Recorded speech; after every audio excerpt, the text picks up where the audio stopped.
Are we live yet? Kapow, kapow. We'll give it a minute for the live chat to fill up. How's everybody doing? Yeah, I didn't pre-schedule this one. I was doing great on that, but yeah, we got a little busy.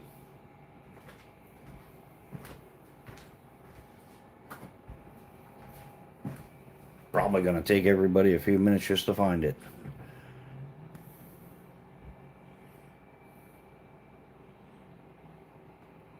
Well, that's weird. It set it up as 7:58.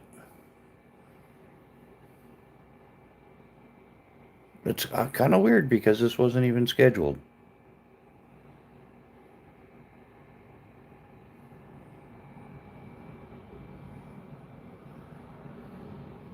Wondering how this is working out.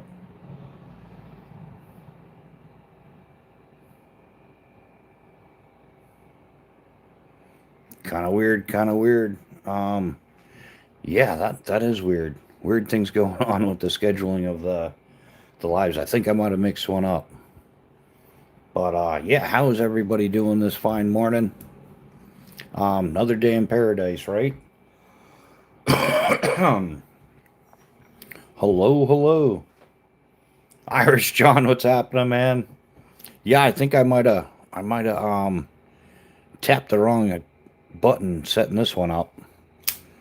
Yeah, because this is one. Yeah, it's scheduled for September 12th at 7:58 p.m. We're well past that.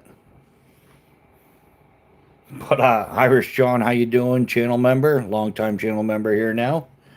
How are you doing, my man?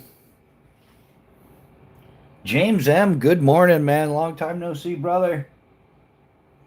About to head into the mills, but yeah. Still keeping busy, man. Yeah, we tend to attract the crayon eaters here quite a bit, but always a pleasure. Yeah, James, have an awesome day, man. I'm stoked to see you busy. Yeah, man, have an awesome day.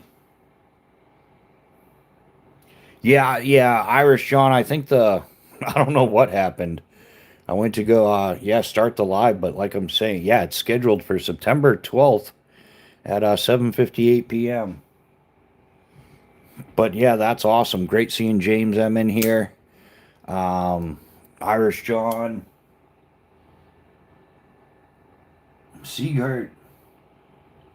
No, no. What's with the samurai swords lately? No, I think no samurai sword, my man. Sorry. Do you have a samurai sword? Or a Wagasaki or a Tonto or yeah, I'm not a medieval swordsman, man. Yeah, no samurai sword. I wouldn't mind a ninja sword though, because ninjas are cool. Get a ninja sword and some shuriken and some black pajamas, and yeah, man, you're a full blown ninja. Yeah, James, most definitely. Yeah, give me a ring, man. It'd be awesome to get caught up with you, brother. Um, yeah, don't be stop being a snob. Definitely give me a call, or if you don't call me, you suck at life. How's that? Oh, it's a bit harsh. No, not really. Yeah, I was talking to Chaos last night, and yeah, man, yeah, things are going good. He might be in here if he gets up in time. He usually comes waddling in a little bit later in the live. He's usually not here for the 7 a.m. But yeah, Chaos is still in here all the time. But yeah, brother, definitely give me a call, man. Have an awesome day for sure. Gonzo, good morning. Good morning. How you doing, my man? How has the algorithm been treating you? Yeah, I've seen some of your stuff come up, man. I try to watch what I can. Yeah, didn't you just passed like 1,500 subscribers, right? Which is awesome. I'm pretty sure you did. If not, you had to have by now. What's the story with the American flag on the left, Bushcraft? Oh, that's just the subdued version instead of the traditional colors. Yeah, it's got a multicam background, for part of the camouflage and concealment. So that way there they can't see you.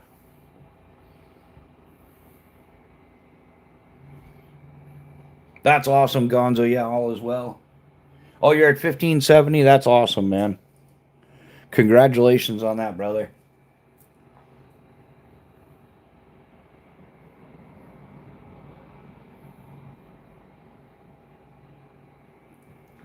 Yeah, Didi, you spelled knife wrong, but I'm with you. Yeah, there you go, Irish John. Um, yeah, same thing. They just did it. It's called a subdued version. So it's camouflage and concealment. So you can do sneaky ninja stuff. It's only ninja stuff if you got. Yeah, there you go, man. We got our first official LUZA in here. Everybody, welcome. Ass face the loser. Yeah, man. Go find yourself a hobby. Go upstairs. Ask mommy for a hug. Talk to a friend. Get some help, dude. If this is how you're gonna spend your Sunday morning, yeah, you're in much need of therapy, dude. Yeah, what's good in the hood? I don't know, man. I'm not in the hood. I don't think there's ever anything good in the hood, is there? I don't know, man. Yeah, hey, we're just doing life.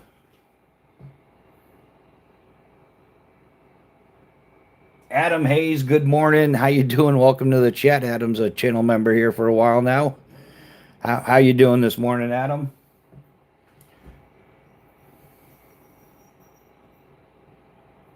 Yeah, Jeremy, the wildlife hatchet is sweet. In fact, yeah, the small forest axe is next on my list. I don't know. I'm gonna wait. Hopefully, prices come back down. I was seeing it for like 210, but then it jumped all the way up to 289. So it's gonna be a minute before I get that. I'm gonna put it on my Christmas list, and maybe Fatty Claus will bring it for me. Greetings, beautiful souls from across the pond, but under the same skies. Squirrel Sniper, how you doing? It's been a minute. Yeah, man. Hey, England was rocking it yesterday, weren't they? Yeah, hats off to England and the 3 million who chose to stand up. That was actually that was so pleasant to see. I was so happy to see that. Yeah, wow, that was an awesome thing. Seeing all the English men and women there stand up, flying their flag. Yeah, because it shouldn't be illegal to fly your own flag in your own country. Yeah, what went on in England yesterday was just phenomenal. Um,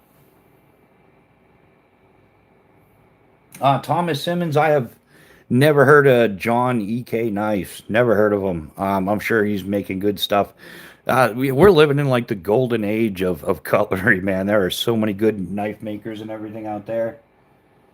Yeah, it's hard to keep up with all of them. Yeah, Adam, that was truly inspiring there. Blad, yeah, silky saws are great. I've been using silky saws for years and years.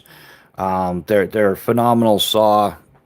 Yeah, this is the Gomboy 240 Outback Edition, and I started using silky saws about 15 years ago doing disaster relief arborist work. And yeah, man, I've never really looked at too much else. The only downside right now is, man, the prices on silky saws have skyrocketed. They have just gotten insane. But yeah, they're sweet for sure. Oh, Thomas, yeah, it's an old combat knife. Yeah, it's hard to if you've got that hatchet, skip the small forest axe and go for the full. Oh, okay, yeah. So just skip the small forest axe and go. Yeah, that makes sense. I've pondered that as well. Yeah, just go right to the Scandinavian forest axe. And yeah, man. I think you're right on that, Jeremy. I might just do that. Yeah, just skip right to the Scandinavian. Yeah, then you've got a hatchet and an axe for most of your outdoor common needs. B&A, good morning. How you doing, brother? Welcome to the chat. Always a pleasure to see you. And yeah, thanks for the pics there, Pat. Definitely appreciated it. With the yeah, did you just get that silky, Pat? That, if I'm not mistaken, that was a 130, right? Or did you get the 130 or 170? It's hard to tell in the picture. I want to say it was a 130, but I could be wrong.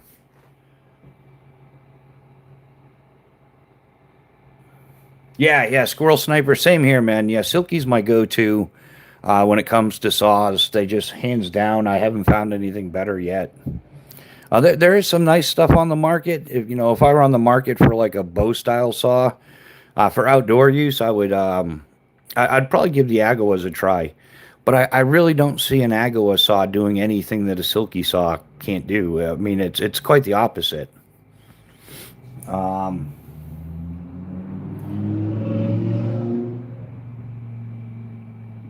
I got the Scandiax gives me the giggles and does everything um, the SFA does. It's just a size, carry, and difference. Yeah, yeah, I think you're right. Yeah, that and the two handed capability. If you're got to do some swinging with it. Yeah, they're definitely sweet for sure. Justin Ronan, good morning. How you doing, brother? Welcome to the chat. Another fine Sunday morning here. Yeah, how's everybody's week been going? I've just oddly enough, my week was weird. We talked about that a little bit Friday, and I'm not sure why. And then due to current affairs, it kind of confirmed like, yeah, the universe is just a smidge off this week. That would be a gross understatement. But yet, I think this is going to fall under one of those categories of, yeah, one man fell and millions stood up, and not exaggerating. That's exactly what happened. As unfortunate as last week's, or yeah, it's still this week. What am I talking about? As unfortunate as that event was, it definitely united a lot of people. And it really it exposed a lot of hypocrisy and stuff going on out there. Um, Mrs. Bushcraft is in. How you doing, honey? Yeah, we're behaving. We haven't burned anything yet, honestly. No, really, we haven't. Yeah, we're just getting this chat going. So, yeah, how you doing? I missed her this morning. Yeah, honey, how's your day going? Your cat's still here, still annoying me. But yeah, yeah, more than mom. Oh, she's definitely a mother, that's for sure. Damn good one at that too. So,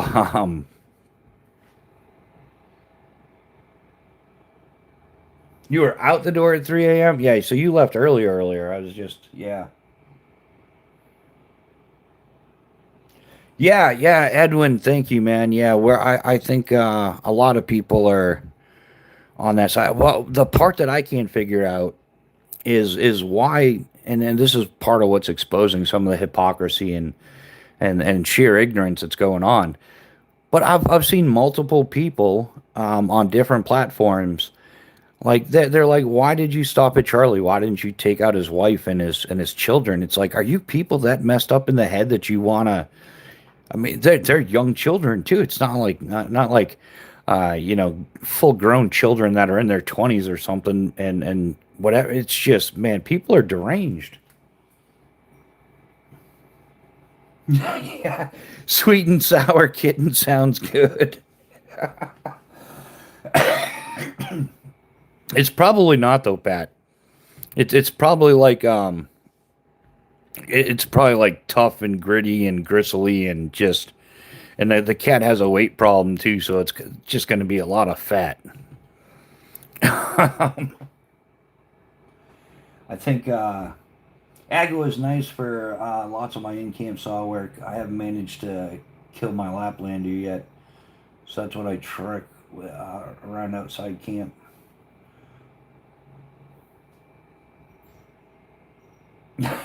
Irish John, I heard cat tastes like rabbit. Yeah, you got to season it though. It's probably going to be like a southern dish. Oh, Mimsy, thanks. Yeah, this is one I've been working on. It's kind of still in progress. Um,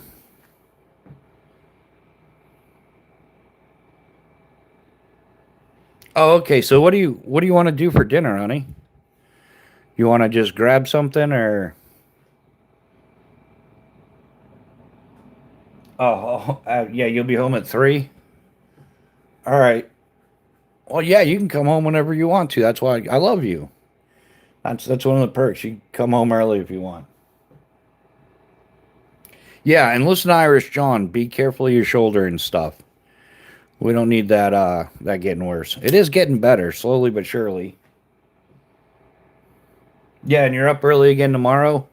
Maybe we'll do another live tomorrow. That's what maybe on days Miss Bushcraft goes into work early. We'll do some additional lives. Oh yeah, lights out. Yeah, Grandfirst Brooks. Yeah, their stuff is gorgeous. And I'm like one of those personal, like I like sentimental gear, and the fact that they stamp the initials of the craftsman that made it on the still got a pretty good mirror edge and stuff on there. Not, I wouldn't say it's a full mirror, partial mirror, but yeah, I love the Grandfirst Brooks stuff. If it looks like Chinese takeout, make sure you see the cat first before you try it.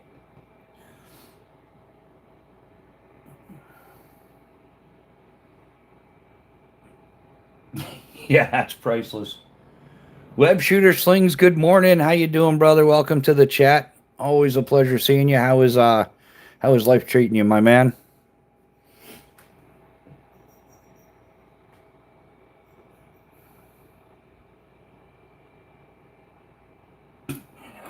Yeah. Yeah, good luck, Pat. You're on your own, brother. But yeah, have at it, man. You don't have to live with her. I do, so I gotta pick my sides. You know how that works. We all know how that works. Come on now. What's everybody drinking today? Everybody got the bean water going. Of course, I can't show you my mug because I'll be spilling stuff everywhere. Remember in your 20s when you did stupid stuff like that? You'd go to do something and right, I love that, man. Some of my best videos are not my best, but my favorite videos to watch is when somebody's done their oh, we're going to show our meal on the interwebs, and they go to hold the plate at the angle for the camera, and then everything just slides off the plate. It's like, should have just eaten that one. Yeah, I've got a little splash of milk in my coffee as well. I tend to be yeah, kind of like a regular coffee drinker, like little cream, little sugar. Just works. Maybe I don't know. Ahmad Goda, welcome to the chat. How you doing? Hello, hello.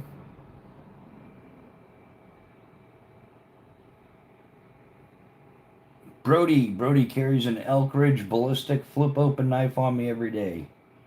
Sweet, sweet. Irish John's drinking a Pepsi Max. What's the tool attached to the knife in the middle?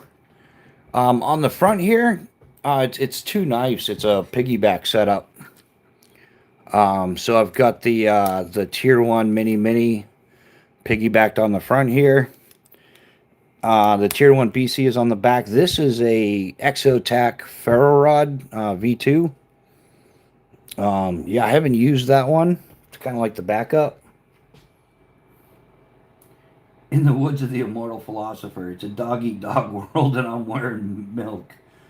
One underwear. How you doing? Yeah.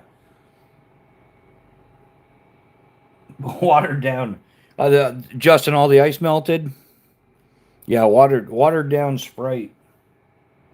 Yeah, yeah. If you're drinking watered down Sprite, it's time for a proper coffee. It's the Sunday morning coffee thing.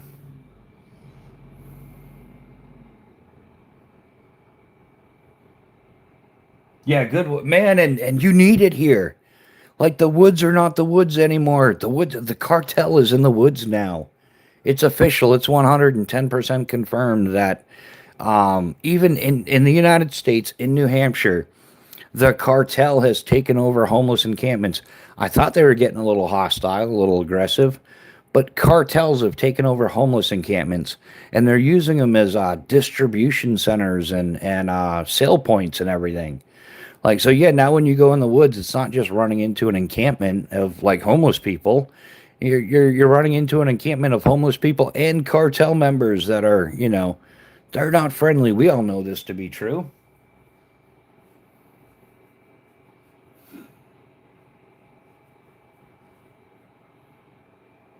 Oh, Edwin, yeah, me too. I love absolutely everything on the table. Oh yeah, and there's not room for this. This is another key thing. Like, okay, so this is this has been an ongoing project of mine. Like everybody talks about the perfect bushcraft tools. It's always a knife, a saw, and a hatchet, right? But there's a major component missing here because when you're rocking stuff like this, like the right tool for the job is a philosophy, you know. Like we just talked about the great edge, the craftsmanship, and sorry about the light. I had a light like go kaput, so we're down to one light, guys. We're gonna work on that. Hopefully, I got to talk to Mrs. Bushcraft, and we gotta hit Staples or someplace and get a light. But anyhow, I digress. Wow. Hey, look, something shiny, guys. But okay, back to the story at hand. Um, no, no, P Dizzle, I'm not selling anything. I'm not. Well, I shouldn't say that. I sell fire starters and some patches, but no, none of this stuff is for sale. This is all my personal stuff.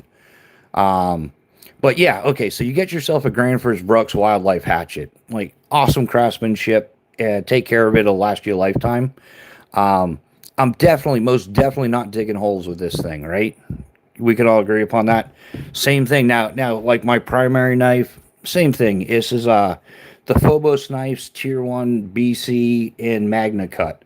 Now Eric Hansen, the owner designer of Phobos knives, knocked it out of the park. It's Magna Cut. It's rugged. It's going to hold an edge. It's all kinds of goodies, filled with features and stuff which I absolutely love in a knife. The bow drill divot, the ferrocium rod notch, right there on the blade, right there. Awesome knife. Once again, I don't want to dig holes with it because I've dug holes with knives and screwed up the tips. Right? Who else has done that?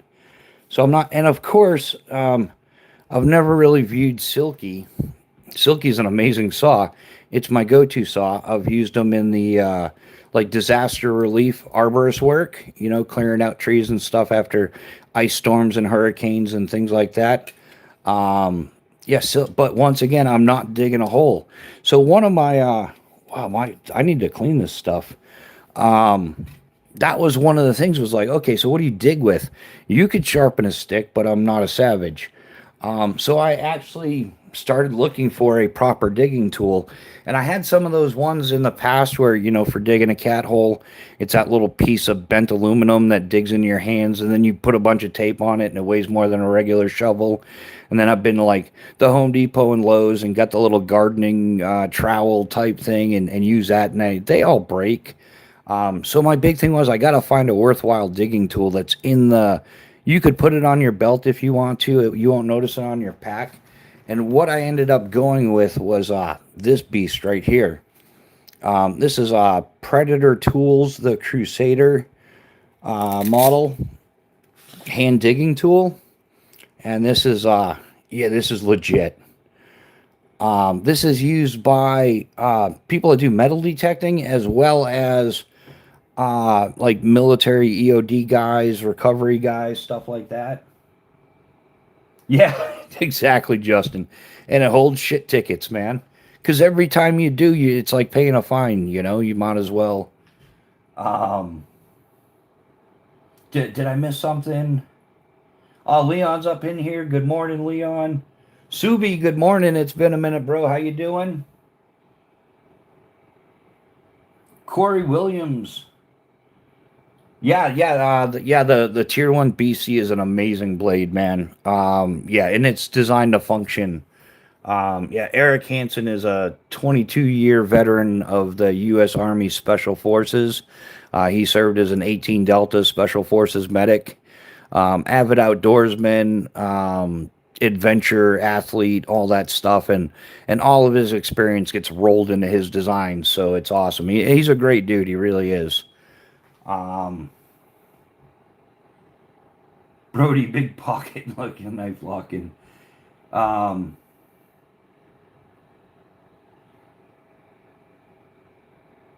oh, Chevy, hey, thanks, man. We definitely appreciate it. Welcome to the crew.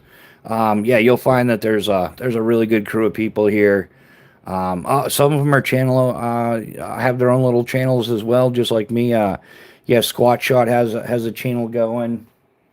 But yeah, it's a great crew. Welcome to the crew, man. Yeah, so this is Predator Tools is owned by George Leshy, and it's a mom and pop shop owned and operated by George Leshy and his wife Pam. Great people. I've had the pleasure of talking to them. But yeah, he's been building these things for 30 years, right? Made in the USA, right in New Jersey, and yeah, outstanding design. And like the older survival knives, some of the Gen X guys will definitely remember. We had the compass in the end, but he put a button compass in the, yeah, it's threaded, so you've got a fully functioning button compass in the bottom, and then the handle's hollowed out. And yeah, man, we do keep some emergency shit tickets in here. They are the compressed towelettes, like I'm sure you guys have seen these on YouTube somewhere. But yeah, we went ahead and got some and found some that fit. You could put anything in here. You could put, the old fishing hooks and 3 feet of fishing line, like you're actually going to catch a fish with that. You could put some matches and a little striker or something. You could whatever you want to put in here. Whatever. Maybe you're in Miami and you do something. I don't know. But yeah, you can. Wow, this camera is so much better than the old one. You can actually see a little bit in there. And if I had better lighting, would be seeing it great. That piece of crap 80s Rambo knife. Hey, Pat, man, there's no piece of crap 80s Rambo knife, man. Those things were the bomb. And I think for a lot of us, that was our intro. That was your first, survival knife that you went off, 50 yards into the woods, just like modern YouTubers. And yeah, you played Rambozo. I know we all did, man. Yeah, back then we we were having Roman candle wars and things like that. Edwin, it's not a tomahawk. It's just a hatchet.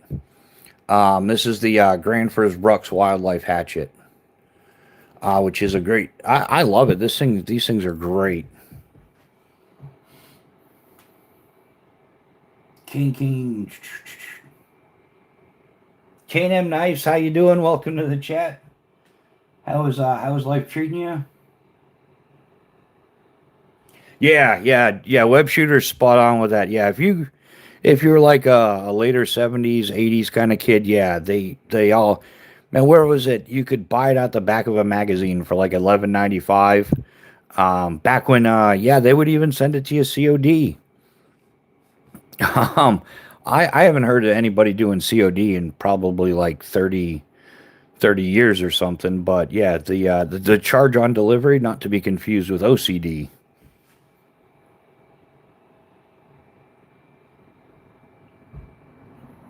Chevy 777, how you doing?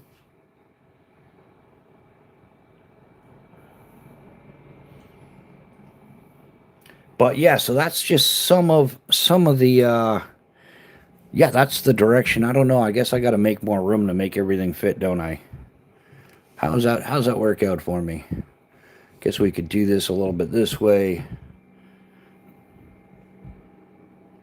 We could put this here. We're going to work on symmetry here, guys. It's all got to line up or it's just no good. That kit is trash if you can't line it up. Yeah, you could buy them at the flea markets. Yeah, where was our one-stop shop for everything fun and crazy outdoors was it was a place called Mickey Finn's in Manchester, New Hampshire. It was like owned and operated by a World War II veteran. And then his daughter took over the business, which his daughter was a lot gentler on the eyes than he was, if you know what I mean. I think sales went up once she started running the shop.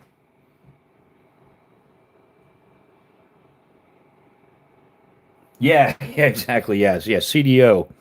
Where people with CDO are a lot like people with OCD, only we're better because we put that shit in proper alphabetical order the way it's supposed to be. Yeah, I don't really go to, man. Those are two places I got to check out: Harbor Freight and what's the other one? The Tractor Trailer Supply.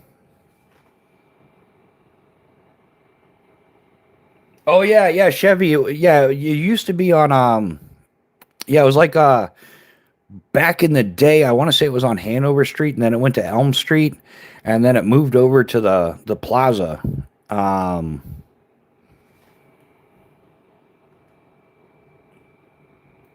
yeah, I definitely remember that. Yeah, Mickey Finn's was the place to go.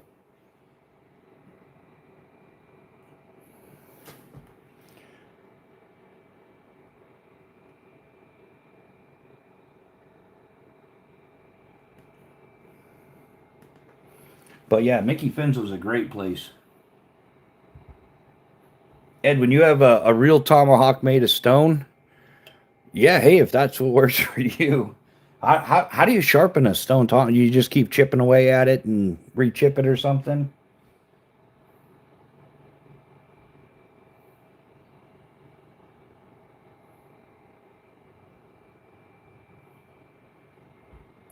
Harbor Freight and Tractor. Yeah, that's the whole thing. I don't think I really need any more knives, though. I've got like a ton of knives.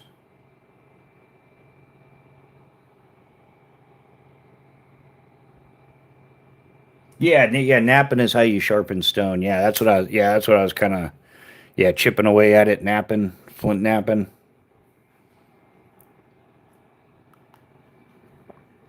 It's entertaining to watch. There's a guy on YouTube that does it.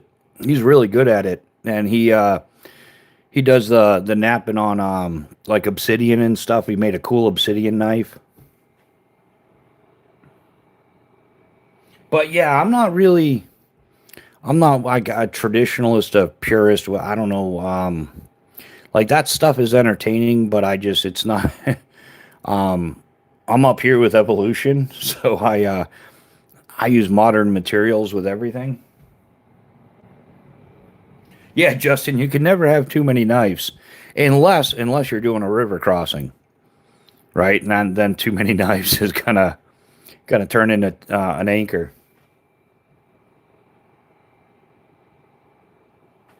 Oh, Edwin, it's yeah. Oh, it's a Native American one. You just display it. Yeah, I mean, there's nothing wrong with using it either. Um, that stuff is very interesting. Like people that are keeping the old stuff going. Um, yeah, the like I enjoy watching some of the primitive survival techniques and stuff. I just yeah, it's interesting. It's historical. It's a reenactment. It's I just don't look at it as practical modern solution to yeah, I suppose you could. Yeah, there's the art. If you were out there with absolutely nothing, like you're on the Discovery Channel and you're naked and afraid, you could. Yeah, but come on now. Um, May Shepherd. I make tomahawks out of eucalyptus and basalt. Oh, that is cool.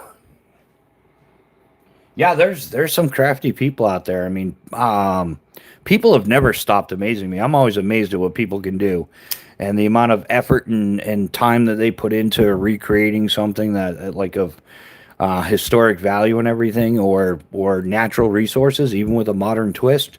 It's very cool. Human beings are extremely resourceful, and it's entertaining and interesting to watch that. Also make grounding sticks, walking sticks, spears, etc. Yeah, I think yeah, I've done my fair share of whittling in my days. I don't I've done some stuff. I usually just, make a walking stick and kind of like decorate it whatever and then give it to somebody or, put a little free sign on it on the side of the trail. Um yeah, I kind of the things that I was into making was just a little bit different. And when you're doing stuff for a living, then your hobbies tend to be different as well. So like yeah, like for a living, I would make advanced canopy piloting stuff like 2-to-1 risers for canopy relative work and relining parachutes and what they call a kill cone, which the pilot chute of a parachute will hang off the back. The smaller the parachute, the bigger the pilot chute, the more drag and the more effect it has in flight. So we came up with different ways to make the pilot chute collapse. And yeah, I built a lot of stuff in the parachute world. I did R&D and test jumping for wingsuits and everything. So um, yeah, yeah, May Shepherd. That's what I was saying too. Yeah, everything I made that would be like a walking stick or anything like that while I was out diddly bopping around. I tend to give I just give that stuff away. People appreciate it. Um,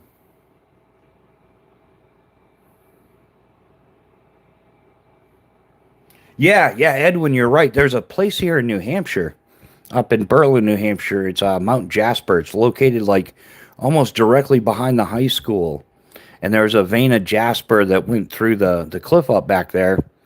And Native Americans used to mine that, and they would make arrowheads right there.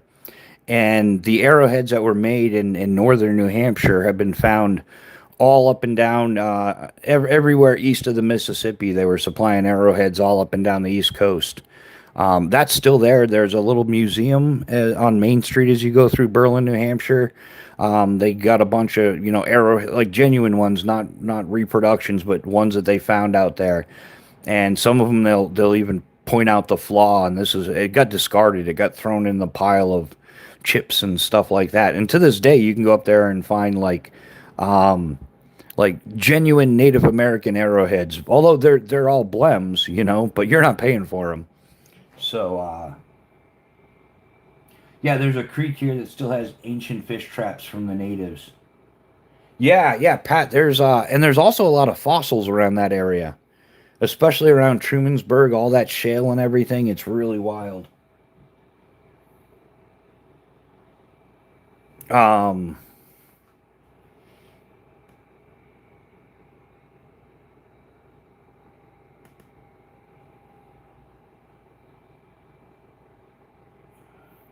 yeah, Pat, that would be interesting seeing some ancient fish traps.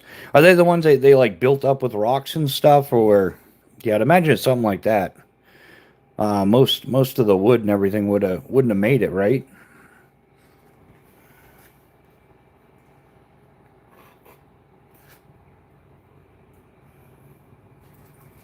Yeah. So what's everybody planning today? Anybody got any outdoors activities? Any hiking, biking, fishing, trapping? What else is there? We're just play some little soccer, football, hockey, tennis, racquetball. I don't know. Anybody doing anything outdoors? I know it's raining in Ireland. My pet koala bear won't let me near the eucalyptus here. Um,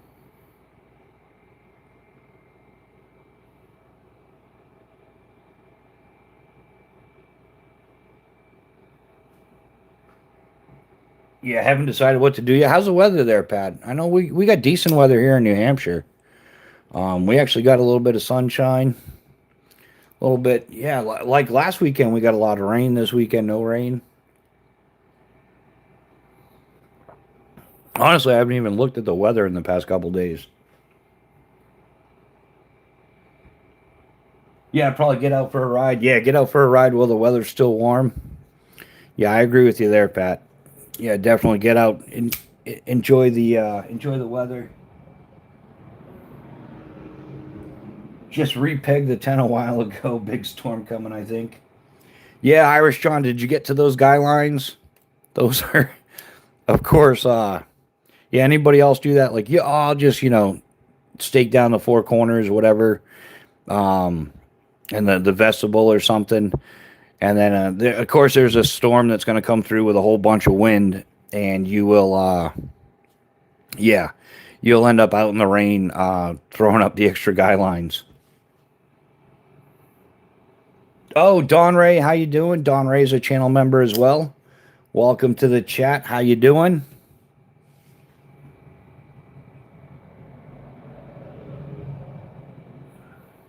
Edwin, yeah, I think it's over $200 now.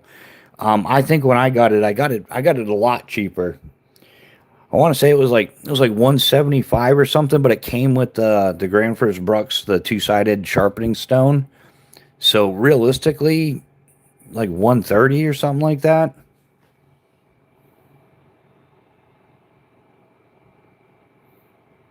Biker hit the guy line on the power pole and cut in half this.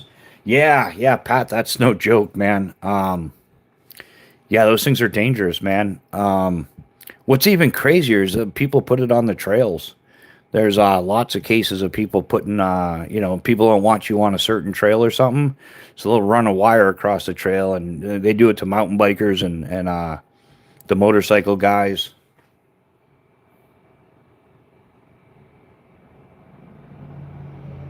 Yeah, that's a whole lot of evil going on. But yeah, that sounds more like an accident, right, Pat? That wasn't done with nefarious attitude or something like that. LG Dying Light starter kit.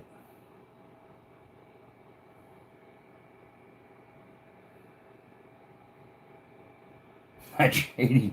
Nick Martino, how you doing, brother? Welcome to the chat. How are you doing this morning, man? It's awesome. Yeah, how was splitting all the wood last week?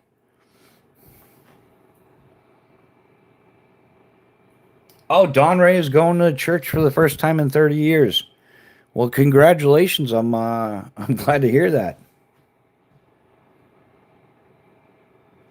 Yeah, it's yeah, what a wild week it's been. That's awesome. I'm stoked to hear that. Yeah, Don, I'm not counting on that one. I totally believe that going to church for the first time in 30 years, but I don't believe you're gonna. I don't even think you really have plans to do that. Like I think that's something that happens when it happens. Wesley, how you doing? Welcome to the chat.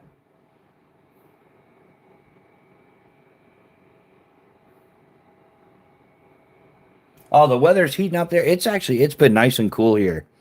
It has been that perfect New England mid 70s weather during the day, so you can go outside, you're comfortable. If you're sitting around, you might put on a light sweatshirt. If you're doing something, a t-shirt's fine. And then yeah, the nighttime has been it's been great. Like high 40s, low 50s, put a fan in the window and you're sleeping like a baby.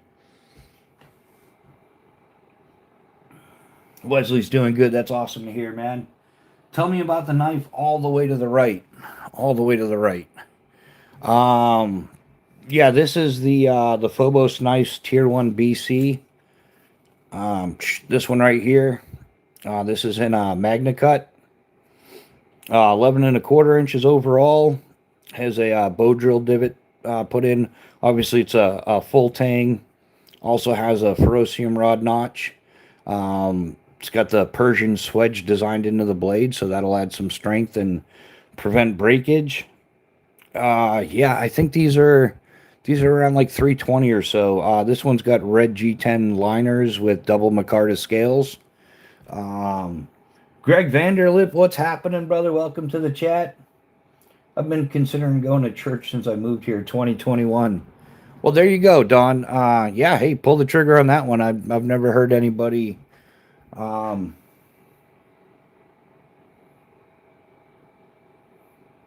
yeah, Nick, they are. They're beautiful knives, and it's kind of like where, in my opinion, Phobos knives, Eric Hansen's designs, it's where like fashion meets function. Like it's fashionable, but yet highly functional. Um, and then on the front, I've got piggybacked the Tier One Mini Mini, and this is in CPM 154 CM steel. It's got the skeletonized scales, orange G10 liners with OD green micarta. Has a 3.5 inch cutting edge on it. So nice little compact knife. It's even got a finger groove you can choke up on it. Easy to pinch grip it. If you're doing scraping a little white birch or something, getting a fire going. It's absolutely beautiful knife, perfect for it.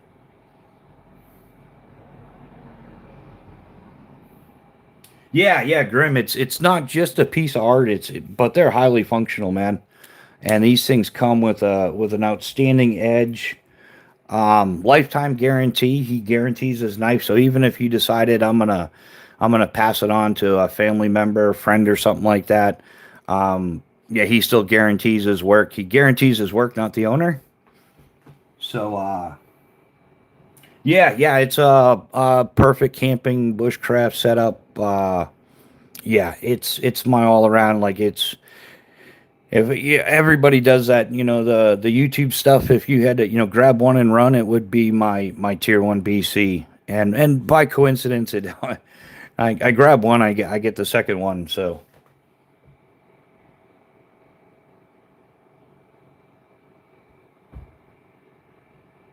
are you allowed to carry those around with you?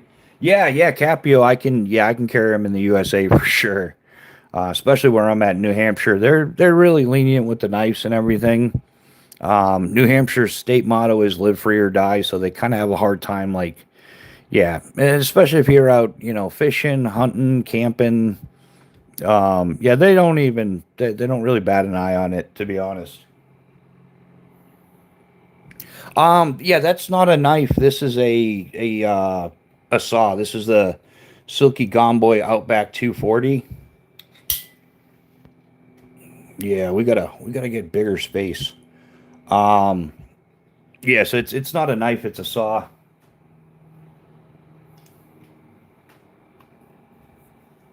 So yeah, Silky makes some outstanding saws. I've been using them like, yeah, at least around 15 years or so.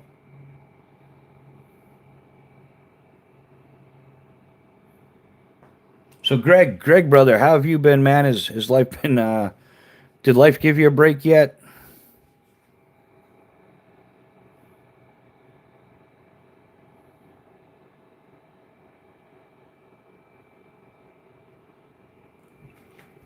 Um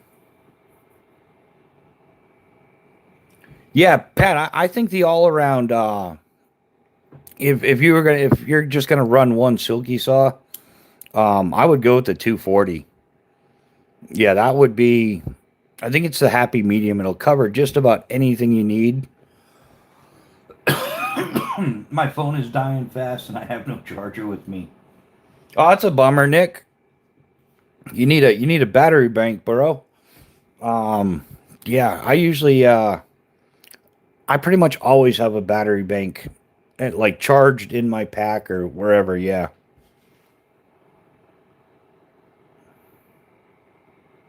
But hey, Nick, thanks for stopping by. I'll catch up with you later, man. For sure. You got my number. Which one would you take with you on a Walking Dead scenario? Yeah, that would be the one, Grim. This would be, as far as the knife goes. Yeah, it would, like, pretty much what you see here on the table right now is what some of what would go with me. The rest would be like, fire starting gear, things like that. But as far as like basic tools to build basic emergency shelter, things like that, yeah, you're looking at it right here. I'm staying. That's right.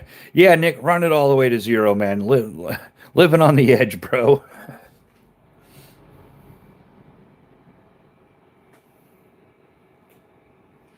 Yeah, the Walking Dead scenario. Yeah, that's yeah, like I said, my man, everything that's on the table, and oh, and this one right here too. This is my Phobos Knives Calcula, and this one is S35 VN steel with the PVD. Red G10 liners with carbon fiber. This would be in my pocket.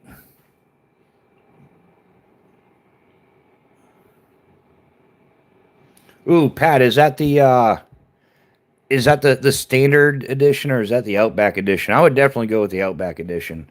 I think the Outback edition is like $10 more or something.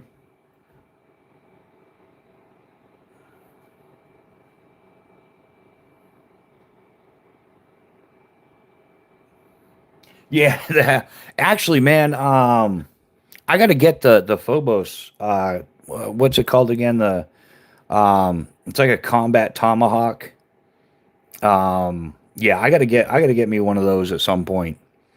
And they're nicely priced, like a full tank tomahawk. Yeah, I think it's like something like 250 or something like that. Yeah, James. Hey, whatever, dude. Uh, and you seem like you're special needs. RMJ makes gorgeous tomahawks and hatchet. Yeah, yeah, you're right. Yeah, RMJ does. Aren't they the one they make that big Warhammer as well, right? If I'm not mistaken.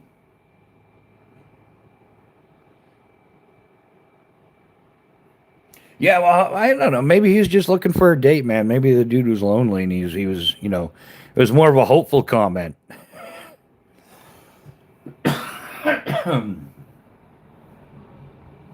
Yeah, RMJ does for sure. Yeah, I'm pretty sure they're the ones that make that. Oh, it's a beast of a Warhammer.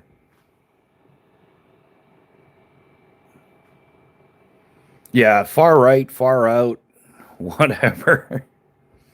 There's a lot of the politics being bounced around lately because the evil left decided to go full homicidal psychopath. Um,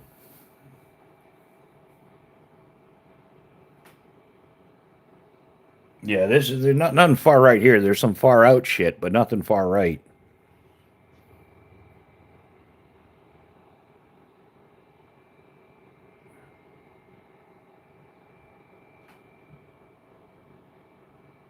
Oh, knife far right. Um, yeah, far right. It's not a knife. It's a saw, man. It's a silky saw. The knife right next to it is the Phobos Knives Tier 1 BC, which is a knife in a Magna Cut. Sweet knife, by the way. And then to the left of that, we have not a knife. This is a hand digging tool by Predator Tools out of New Jersey. And yeah, this is for digging holes. You could dig, Dakota fire holes with it, cat holes. You could build, ninja traps, whatever whatever your digging needs are, so that you're not like dulling your other tools. Hey, yeah, Banks, use full sentences. Stop spamming. If somebody, yeah, yeah, it's kind of obnoxious, man. And there's other people here, so be respectful of others. And if one of the moderators decide to boot you, then you're on your own, dude. I really don't care. Yeah, what is up with that? Like,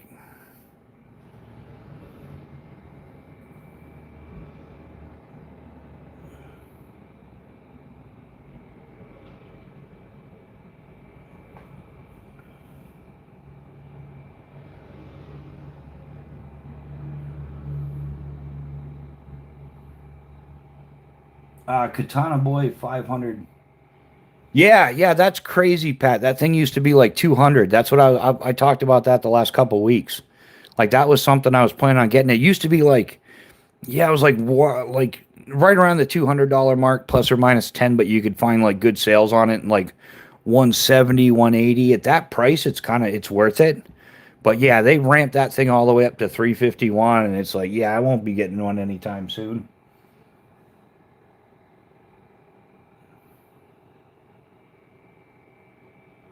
Yeah. All right. Yeah. I don't answer childish. Which one's good for vampires? Go figure it out on your own, you idiot. Did you say something bad about leather bushcraft? Guy, that smells like butter at 0 degrees. You're trying to. Yeah.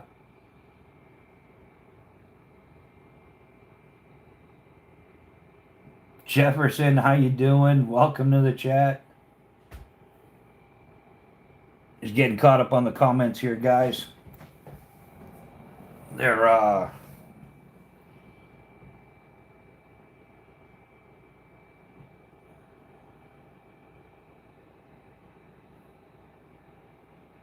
yeah, yeah, man. Yeah, we're tend to we live on Earth here. We live in a place called reality.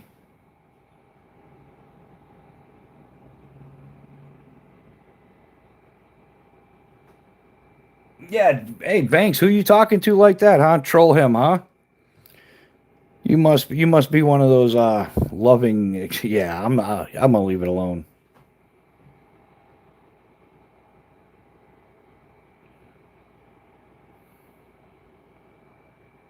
I lied. I just went and bought a charger for the car. I'm good now. Nice, Nick. Yeah, hey, solving problems, right?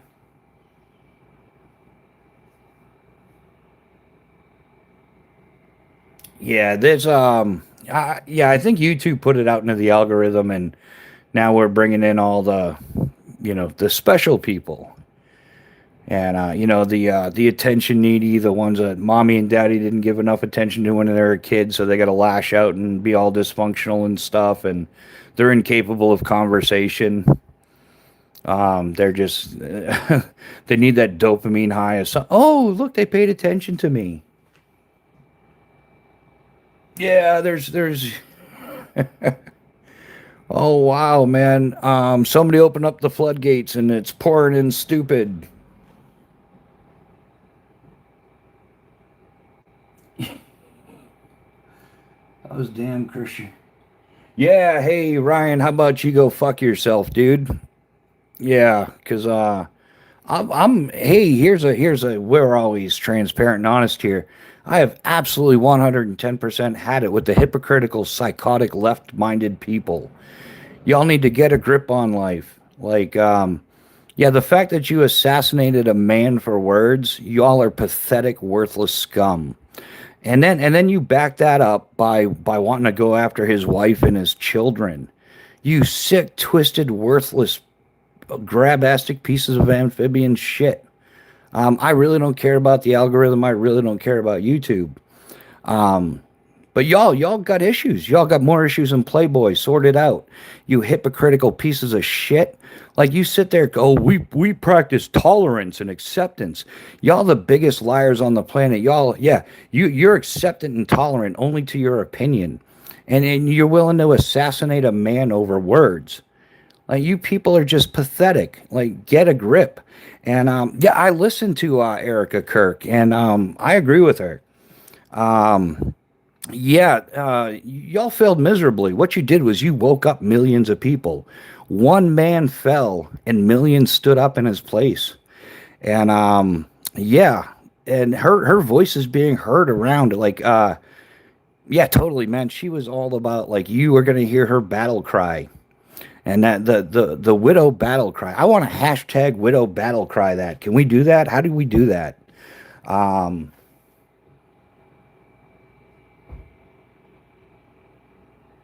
it's D. Yeah, yeah, I don't follow any script, dude. You don't know me. Like I am so far off the normal path than 99% of the people in this country. It's yeah, yeah, when everybody was going 9 to 5, I was jumping out of airplanes, dude. I live my own life. Everybody has to own an automobile except for this dude. I like my bicycle. I started liking it when my dad took the training wheels off, and 45 years later, yeah, I still prefer the bicycle. Um Yeah, everyone angry right now in the world. I'm taking all their energy. Yeah, yeah. Do you? You're not. You're just another. Yeah, yeah, man. There was Madrid, Spain. There was hundreds of thousands of people out there in a video. And notice, even though somebody on the right was assassinated, hey, how many buildings got burned? How many people went out rioting? How many people went out looting? Zero. There was massive vigils held, peaceful vigils, and yeah, yeah. So the left has done a great job at exposing themselves, a for what a bunch of psychopaths they are, not just for the act of what they've done, but in the wrongful celebration. Like if oh wow, another TikTok video of somebody celebrating somebody being assassinated, like that man was a husband, he was a father, he was a son, he was an uncle, whatever. He was a human being, and he was taken out of this world because a bunch of little sissy boys didn't like what he had to say. Boo hoo, you little sissies. Whatever. And but that's how they react. It's happened right here on this channel. Like one of them little leftist boys didn't like what I had to say. So what did he do? He didn't just like offer a debate, a reasonable rebuttal. No, he threw a temper tantrum like a little boy who didn't get his way, like a toddler that didn't get his candy bar. Like, y'all need to check yourselves. Y'all are mentally deranged. There is something seriously wrong with you. You are incapable of logical, rational debate, conversation. You can't converse intellectually.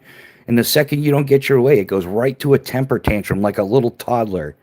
Like, you bunch of Kool-Aid haired colored freaks, knock it the fuck off. Um,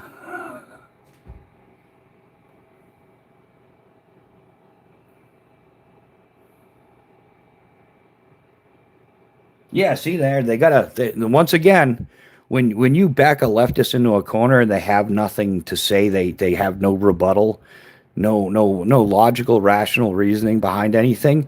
They go right to threatening you, and they start with their smear campaigns. And Boondock, New Hampshire, welcome to the chat, brother. How you doing, my man? We're just on a little rant here. We're doing hey, at least hey, we're not pooping on Chinese knives today. We took a break from pooping on the poo poo Chinese knives. Instead, we're pooping on the poo poo leftists. The psychopath celebrating the assassination of a man. Uh, yeah, a Catholic, a conservative Christian. Like, who the hell does that? Like, I don't care. I'm not a huge fan of religion. I really don't care. But hey, let the man speak. You don't have to agree with everything he says. If you don't like what they're saying, hey, just scroll away, walk away. Listen to somebody else. It's exactly how it should work. Um,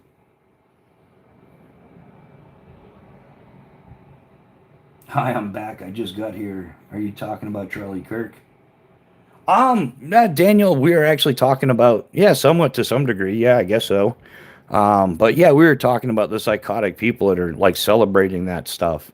Yeah, just some real losers out there.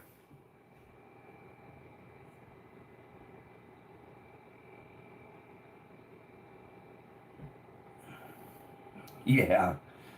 Um, yeah, Edwin, a lot of them, yeah, like hundreds of them are getting ID'd and fired, like, and rightfully so. Like, yeah, anybody, especially the ones that are promoting the violence, the ones that are promoting further violence, they should be legally sought after as well.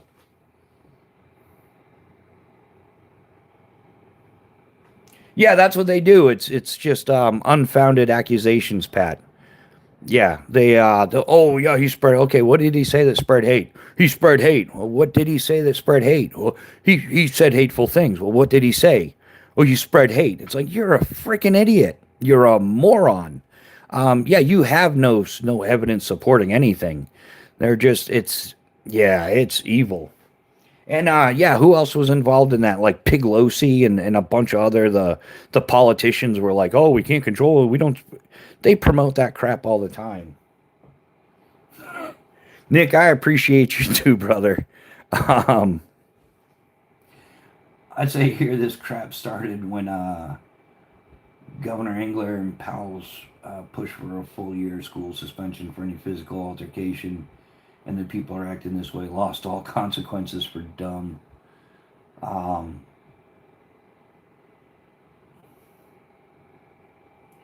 yeah, Brando's Blades and Gear. Yeah, you're absolutely right. They're unhinged, and that's what it is. Anybody promoting violence and stuff like that is just man. And they come in here all the time like, oh, what's with the they're not weapons, man. They're tools. You ignorant little shit. Like, really, this is a digging tool. I use this for digging holes. Sometimes I got to poop in the woods, and that's a cat hole, or a hatchet. You splitting firewood, knife, or you guys know what I'm talking about. Like most of it's like processing wood for fire and things like that. But yeah, they always weapons. What it's like, dude, you guys are seriously messed in the head. And that dude that did this and his little roommate there, Tyler Twigs or whatever the frig his name is, got to go dressed up like a kitty cat and stuff. Um, yeah, Daniel. Unfortunately, man, I think the problem is the right doesn't really do anything, but when they do, it's like there's no need to poke a sleeping bear kind of thing. Like, yeah, well, the left is busy like chomping down handfuls of hormones and stuff like that, so they sound prettier, or whatever the hell it is they're doing. Yeah, the right's hitting the gym and stuff. They just it just doesn't. It's not equal. Eduardo, send him to the woods in 2 days. All won't be fixed. It. Yeah, I need that digging tool. The army shovel is hard for me to push into the ground. Yeah, hey Don Ray, call up Predator Tools. Yeah, you can find their website. It comes up pretty simple on Google, and give him a call and talk to the owner, George Leshy. Tell him what you're doing. Tell him what you need it for, and he'll help you with like whatever model works.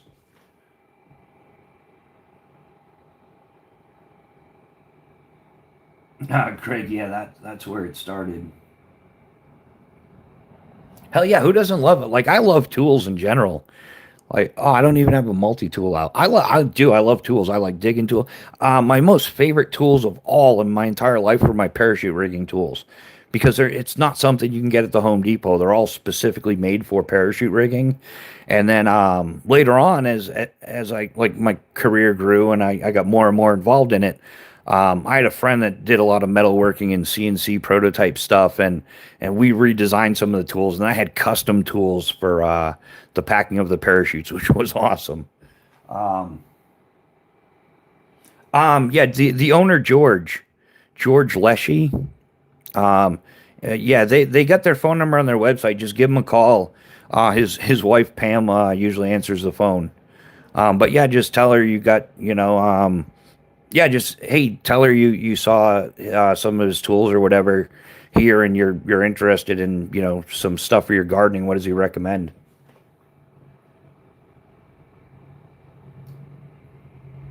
Yeah, yeah, Pat dropping truth bombs. Yeah, there's a lot of tools in here.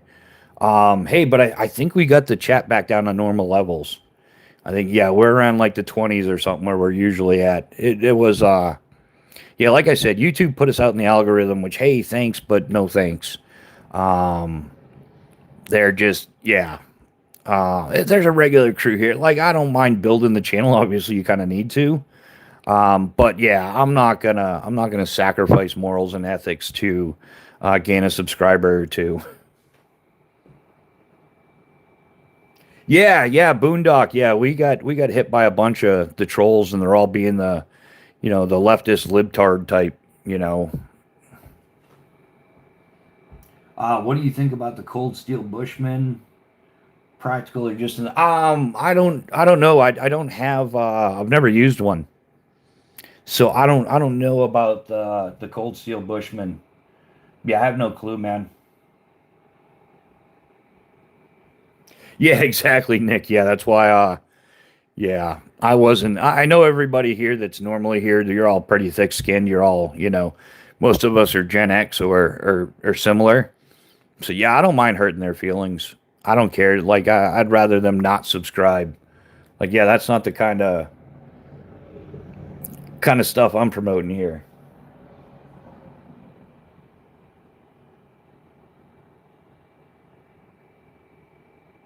Yeah, Grim, there's a lot of speculation as to why. I don't really think it's that deep. I just think it's just I don't know. I could be completely wrong, but based on the information so far that's been put out there, I think it's just people butthurt by what he said and overreacted and made a permanent decision.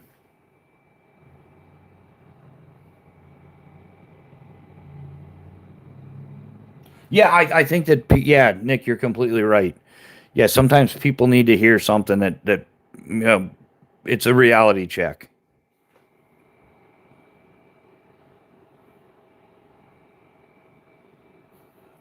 Right on. Yeah, yeah, Brando. Most people aren't, and you know what? Not everybody on the left is deranged. Not everybody on the right is a fanatic. Um, there's always it's usually the squeaky wheel gets the grease kind of thing. I think that both sides have valid points to some degree, and both sides are just ludicrous about some things. But I think the left takes it too extreme with their violence and their the organization of the crap they do. Yeah, yeah, Nick. Everybody's a keyboard warrior, man. They killed the guy who wanted to talk about stuff. Now, yeah, and that's where they messed up, man. Is all the guy wanted to do is have conversation. He would have a conversation with anybody about anything, um, and he had his conservative Christian perspective, and he voiced it, and he was that's why they that's just not right. Um, yeah, yeah, Brando, that's what I was saying. Yeah, the delusion, you know, like we said earlier, even after this event, millions of people gathered. All also, like, I was shocked at, like, millions of people in London, millions of people in Spain, all over the U.S. People were holding vigils and stuff. Not one building burnt, not one riot, no looting, nothing like that. Now, if that were reversed, the left would be burning down the country over it, and that's the difference. Is you tend to find that the left wants to resort to violence quickly, and they're incapable of like intellectual conversation. They lash out, they act like toddlers. They can't, like, hey, I can agree to disagree with a whole lot of things. Everybody has their own opinion.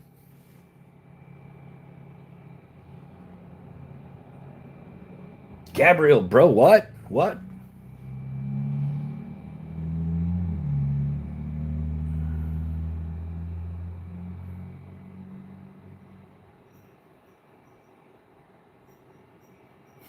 Yeah.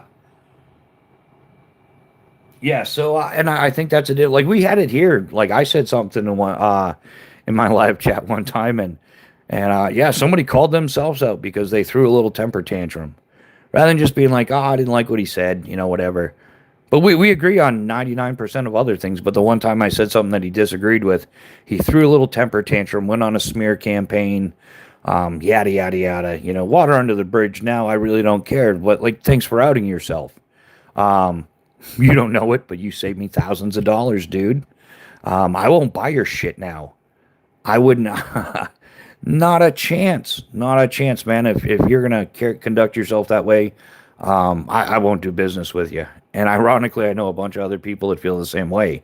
So yeah, they're their own worst enemy, and they don't even realize it. They're too busy being pissed about nothing and stuff they don't understand most of the time. Um,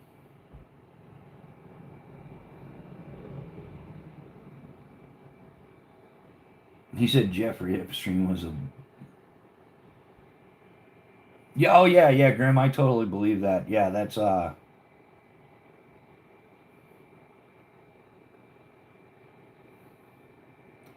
I took a good screenshot of your tools.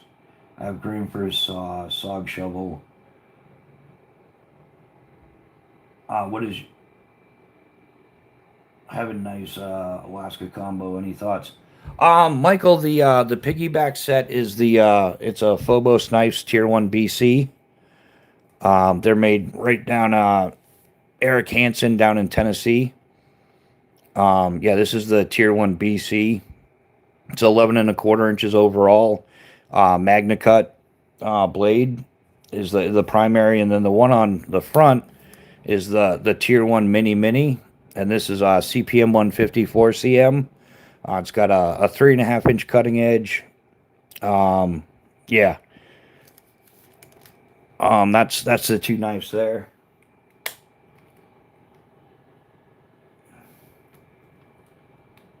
Hey, yeah, yeah, and I'm all about hey, the be positive, that the hashtag be up and all that stuff like that.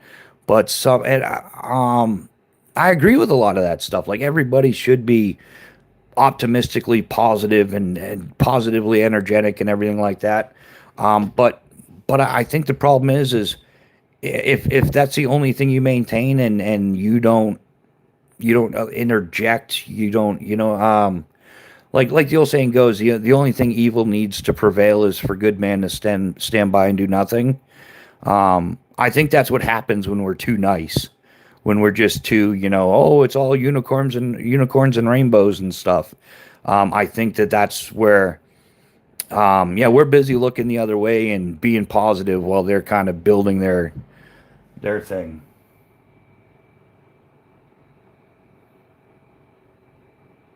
Now is the time for all good men to come to the aid of their country. Yeah, yeah, Boondock is right. Yeah, like, all good men do need to come to the aid of their country. And not even, I don't even think it falls under country anymore. I just think it falls under humanity.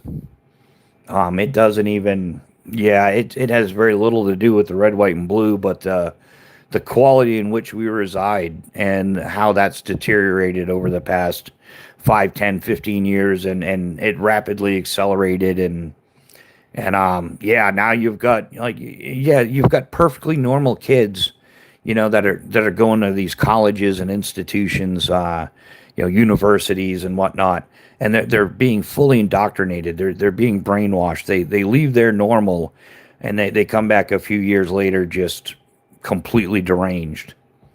It's the education system. It's in the public schools. Yeah, it's in the secondary education, the colleges, the universities. Three, take some pepper, realize it. Outdated, congrats. You got Old Spice. Jesus Christ is our Savior.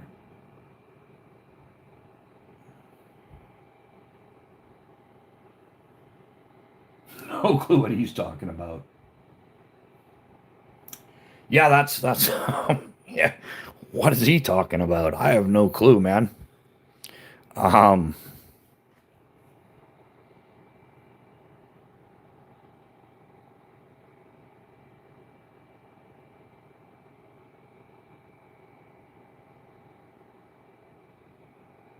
yeah, that's a head scratcher right there. It's doom doom doom. Where's a Jeopardy song when you need it?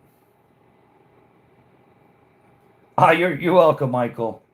Yeah, Phobos Knife, so man, great knife company. Look them up. It's I don't have an affiliate link or anything like that. Eric Hansen's a great dude. Yeah, look up phobosnifes.com. Get in touch with him and he'll hook you up.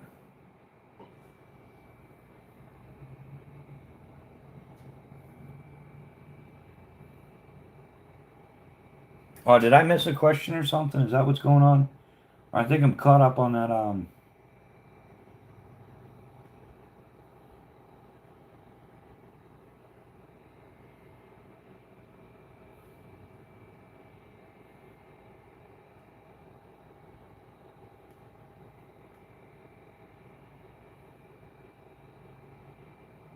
Yeah, there's another one.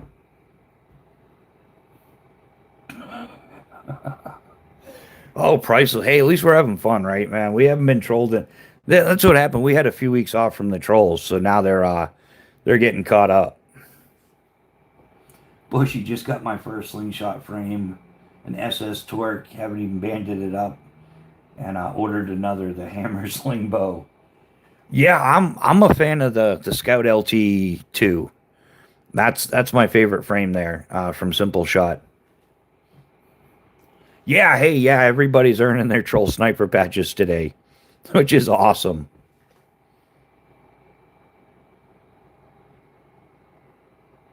Yeah, retail therapy. Yeah, the Barnett, man. I'm getting a crossbow. I don't know when, man. I've had plenty of opportunity. It's one of those must-have bucket list items, and I think I've put it off because I ran into a thing where I was like, oh man, I did my whole bucket list like twice over. Like I've been rock climbing and skydiving and whitewater kayaking and spent 10 years traveling on a bicycle and stuff. And it's like, man, I kind of ran out of bucket list things. So the crossbow is still on the bucket list. Yeah, crossbows are just awesome, man. I've been looking at some of the 10.1s, Barnett. Yeah, but for like a compound bow or a recurve, I've been looking at Hoyt Archery. They've got some really good stuff. Dude got angry out of the blue for no reason.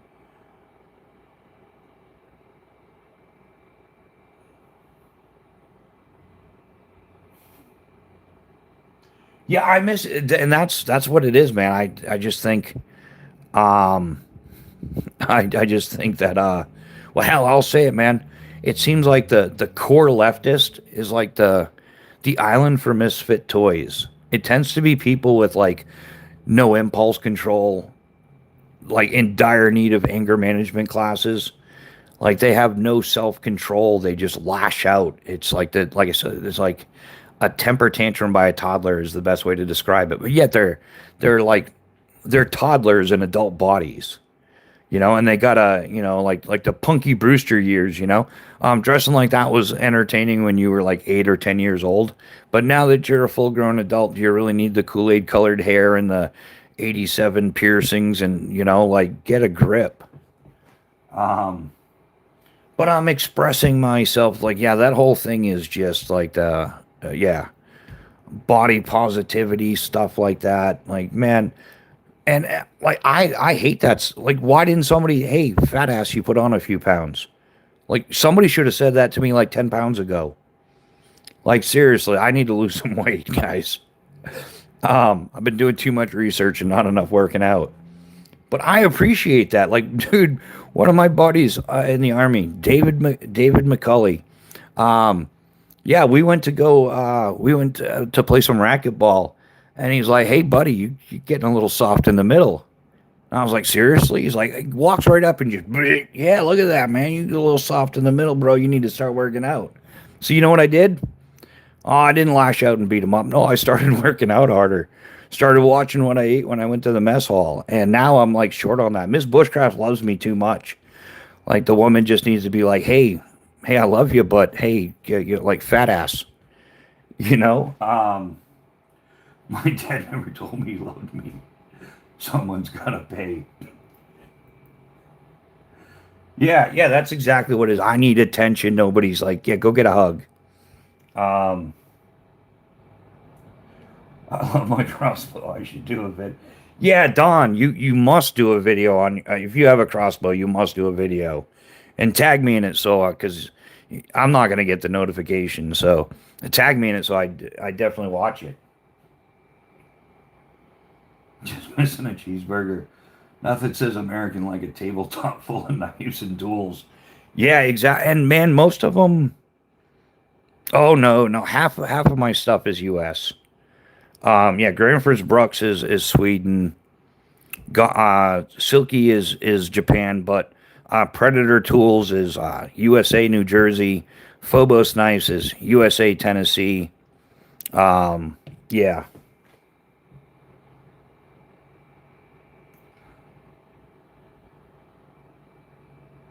So yeah, just getting caught up on the comments here, guys.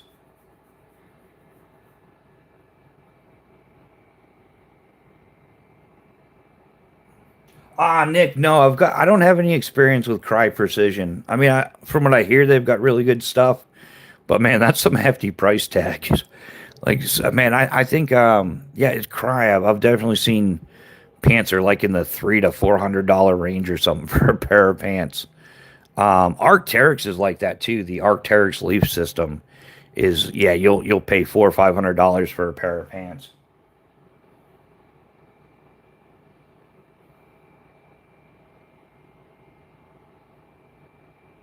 Yeah, Brando's. I'm the same way. I love American knives, and the way I'm able to afford some of my knives is I just don't buy cheap shit. You will not catch me buying anything like no gas station budget bangers, no Dragon Country special import deals. Yeah, none of that. You won't catch me with any of that stuff. I just it's not frugal if you're buying the same thing over and over again. So you're best to just save and get the quality up front.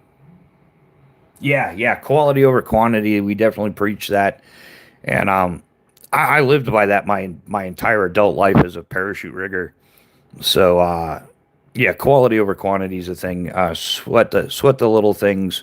It's the details that make the difference. Um, yeah, and that planned obsolescence and stuff like that. Just yeah, stay far away. Wow, my coffee got cold. We've been banging it out today, huh? So yeah, it's yeah, and the people that say, well, I can only afford a $50 knife. It's like, no, you can't.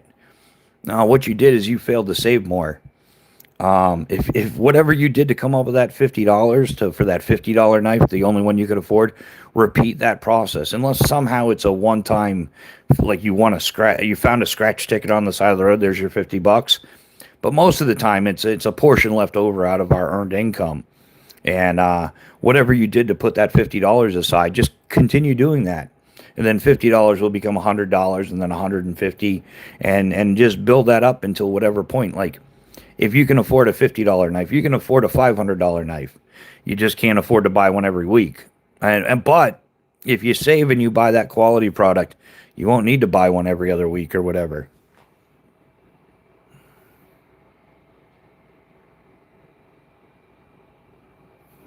Oh yeah, yeah. Timu parachute would be that would be hilarious. That would be hilarious, man. I wouldn't pack it. I wouldn't touch it. I'd jump it though, just to see what would happen. But that's only because I would have my reserve, and my reserve would be from Performance Designs out of DeLand, Florida, and I would have packed it. And I know it's a quality item. I would jump a Timu parachute just to see what would happen. And then, oh yeah, we'd get some video too. And when it fell apart, oh, that'd be the best "I told you so" video ever.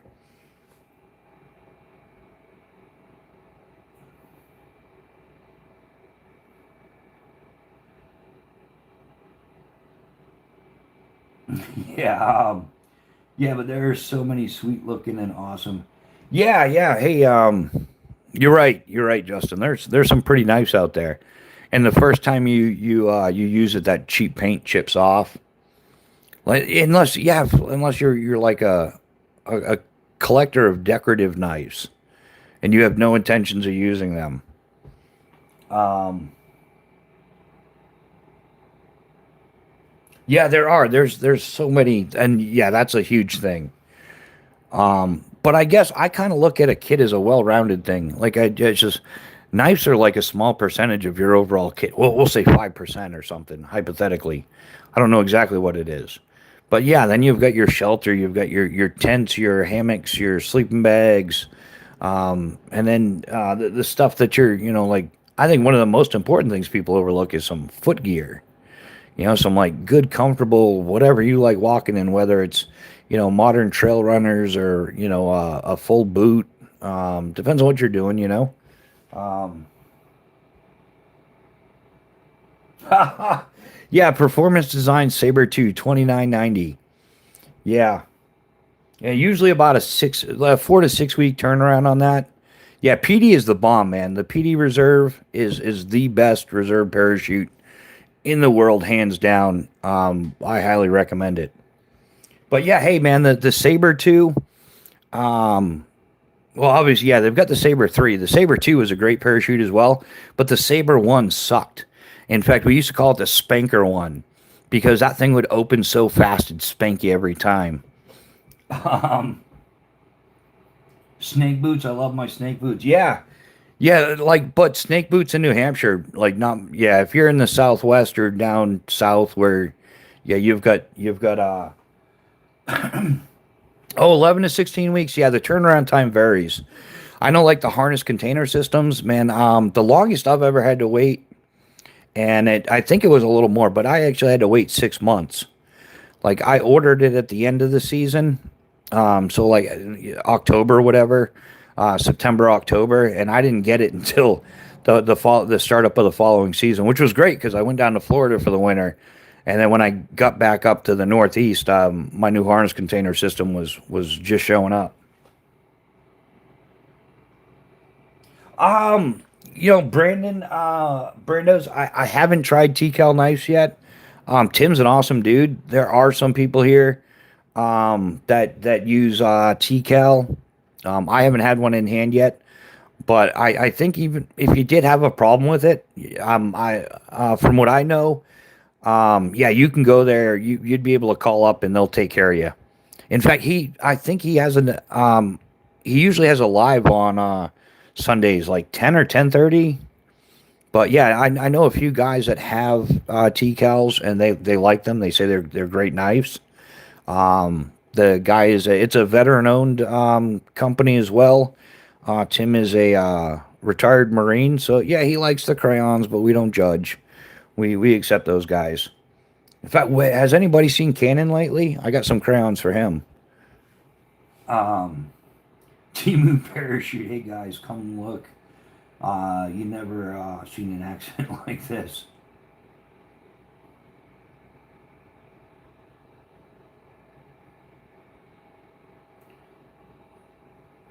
Yeah, yeah, Brando. Yeah, yeah. Nick Martino has a couple. I know another dude. I know a few people that have them, and they're good knives. They're quality knives. They stand behind their product. So, like I said, if you did have a problem, and if anything, their live chat's a whole lot of fun. Like, man, he gets like hundreds of people in there. Wiley Coyote's pissed the Acme product quality dropped since they were bought out by Timo. Yeah, they're not just for everyone.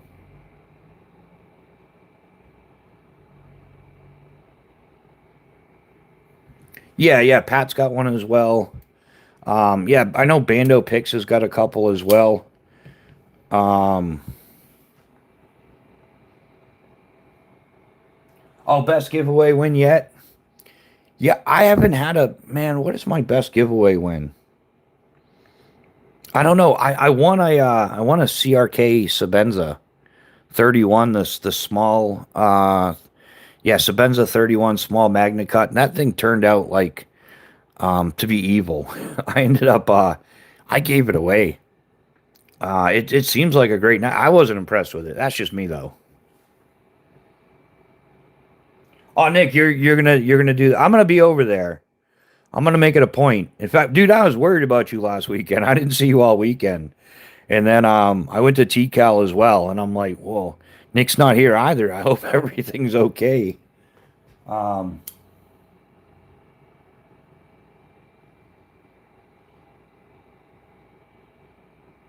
oh, no worries. Yeah, Nick, I'm sure it's fine.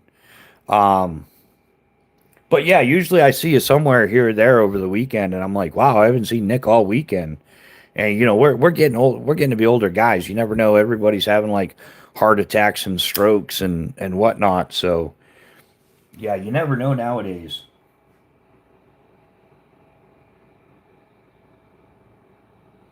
Yeah, Pat won. Nick, didn't you? You won a TCal as well, didn't you?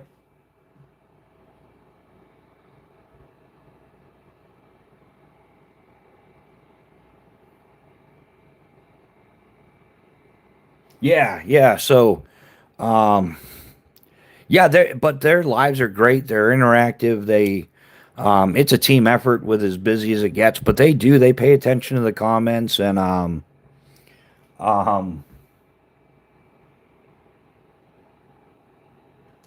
yeah, they're fun. I enjoy it. In fact, my whole Sunday morning from the time I get up is I think until about 12:30, 1 o'clock is entirely dedicated to live chats.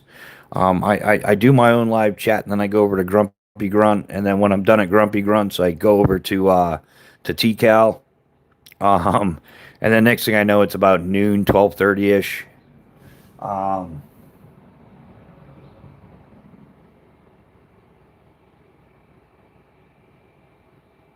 best motto. Oh yeah, yeah. Be less dumb. Man, I had a friend out in Alaska that, yeah, he was a firm believer in stupidity should be painful.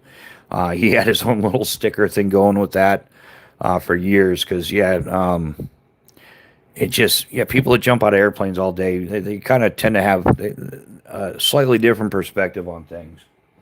What wish I could win one or a Phobos there. I'll yeah, Justin, I'm hoping, man, once the channel gets going, I'm gonna give away some Phobos knives. Not today, but at some point, when I can afford to do it. Um, yeah, there'll be some Phobos knives giveaways here. Yeah, he answered about Blade Steel. Definitely good live. Also enjoy this one. Oh, thanks, Brandos. Yeah, this live's a little bit different. I tend to get myself in trouble frequently, not just with YouTube, but with the misses. Um, but just I've at my age, I've learned to get in enough trouble where it's not like trouble. It's just like maybe wait a week or two before you do that stupid shit again. Um, yeah, I gotta find that parachute emoji. Like I love that. It's almost accurate too. It's kind of um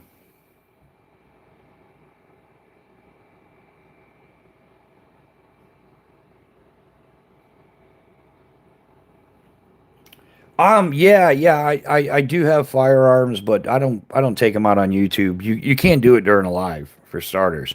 Like you can have them in the background or something, but I'm just not interested in going down that road. I get in enough trouble as it is. I'm sure it would not take the authorities long to cancel. Not the authorities, but YouTube, you know.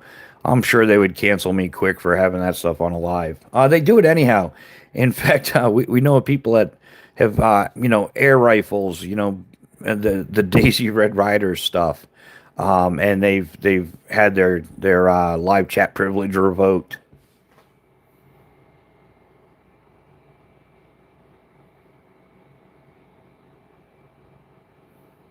Oh yeah. There's been a couple of times I've had to answer to the missus in the morning. Like, why does it smell like you were burning stuff in here? Like, why does it smell burnt? Like, well, because we might have been burning. Like, the evidence is there. It's on YouTube, you know? But yeah, we might have been burning stuff. When I was coming up with the recipe for the fire starters, for these, whoops. There's a few different recipes out there. But yeah, like every Friday, like I think every Friday and Saturday, we were comparing them and testing them to different stuff.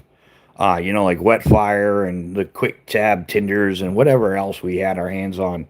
And yeah, I'm gonna start doing it again. I'm gonna start burning more stuff. I do want to do some of the plugs. I'm gonna build some fire starter plugs with some fancy little tin, and I'll do better on the sticker. But yeah, now that the camera's better, you guys can see the.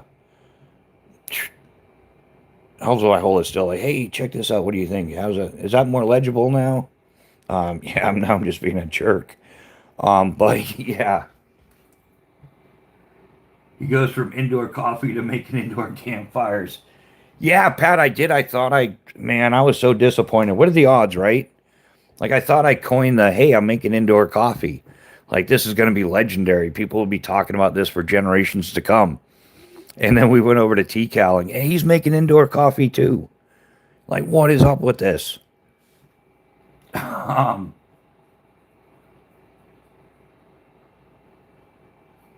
yeah, Nick, you're right. Yeah, they hold so much accelerant. Yeah, totally.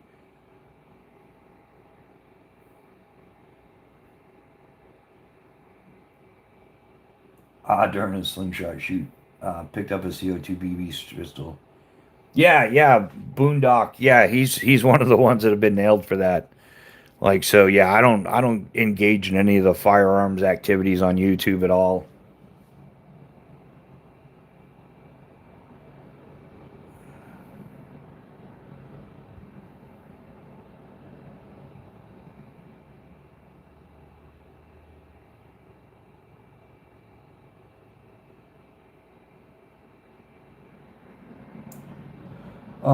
Yeah, just getting caught up on the comments here.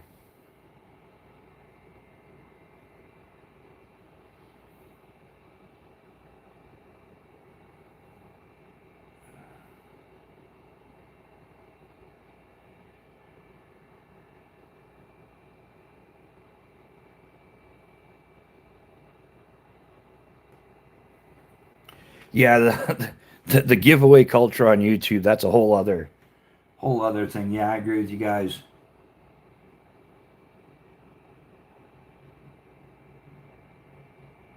Um,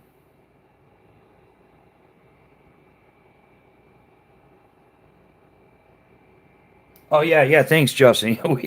We had fun making them. Like I said, I'm gonna once I get a few more dollars going, I got a few things I got to do, but I'm gonna make some of the. I'm gonna do like little pyro plugs, the dental cotton ones.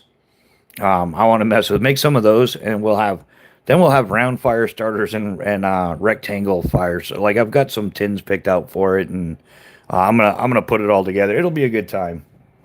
I'll probably lose my ass on it, but who cares, man? You only live once. Yeah, burning your own stuff is kind of fun. Nick, I did my patty basic open water and stuff. It just didn't work out well for me. And the reason being is I was jumping a lot when I went and got my patty certifications, and yeah, it didn't work out well because yeah, after you go diving, you're not supposed to fly for 24 hours, And so when your job is flying, then it didn't work out well. So yeah, I got certified and stuff. It's a good time. Um, I didn't get to pursue it the way I wanted to because of skydiving.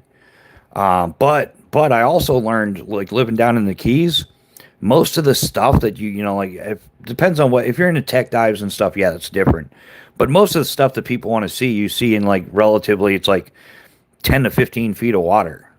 And so scuba gear is just a pain in the butt, and it's a whole bunch of stuff you got to clean when you're done.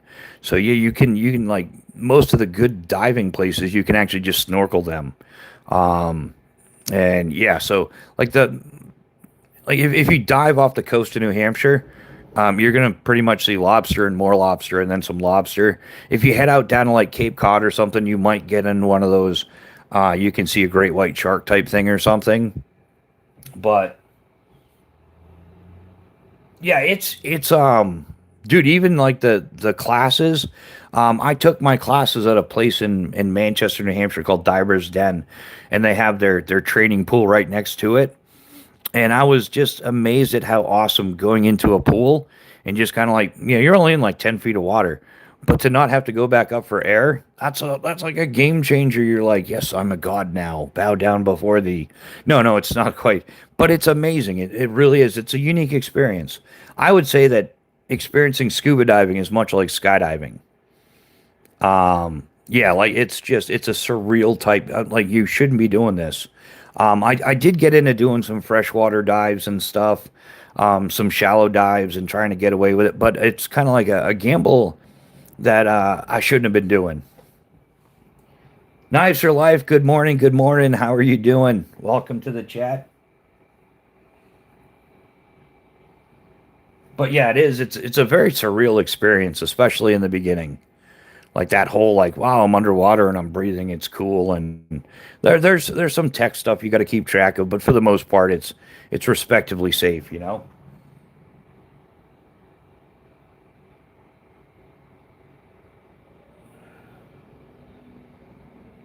Pistol permit is so hard to get where I'm at.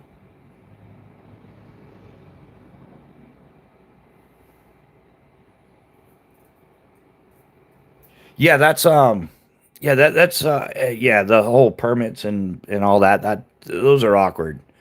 Yeah, for firearms and everything. Yeah, it's traveling as much as I did is kind of what took me a lot. Like, I used to be heavily into firearms.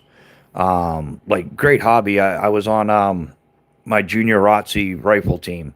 So yeah, we were only competing like NRA targets at 25 feet and stuff. But still, you learn shooting technique and all that. I like competitive shooting, but yeah, traveling as much as I did, like, from one state, like, through states and everything, like, the number of permits and everything you need to pull. Um,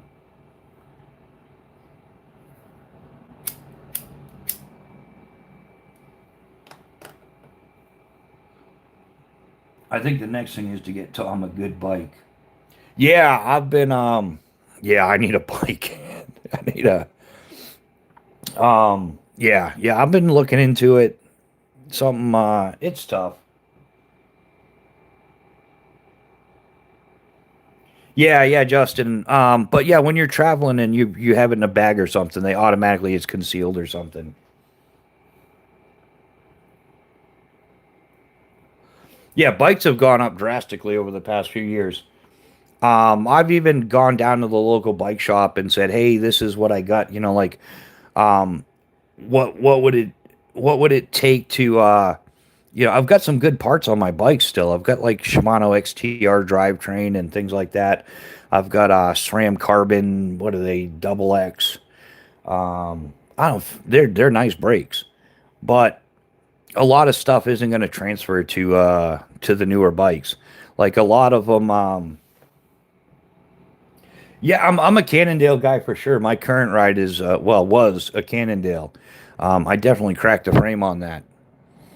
But yeah, one of the problems I have is they've switched from, like, the 26-inch platform to, like, the 27.5 or 29-inch platform. So, like, wheels and stuff like that.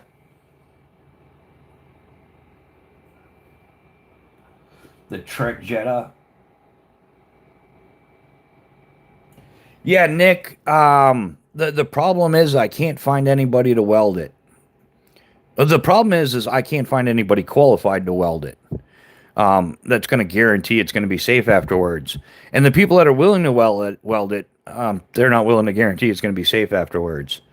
So it's one of those scenarios, you know. Like the quality guys are like telling me the metal's too thin, it won't take a weld proper, it's just going to re-break. And those are the guys that know what they're doing, and they don't want to touch it, you know. And I understand that. And then the people that are like, yeah, sure, man, $100, I'll fix it. Then you're kind of like, hey, I don't really, I'm not sure that I trust you, dude.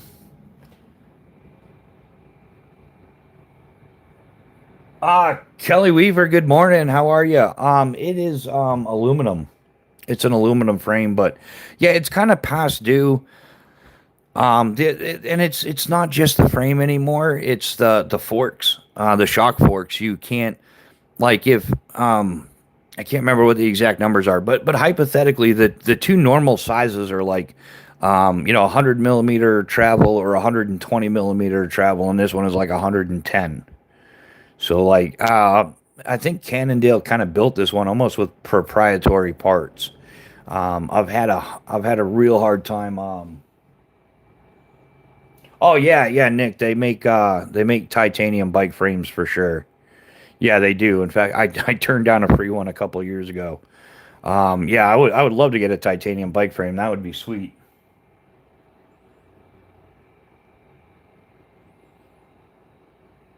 You can sleeve it and weld it to add some rigidity. Um, yeah, I don't know much about that, Kelly.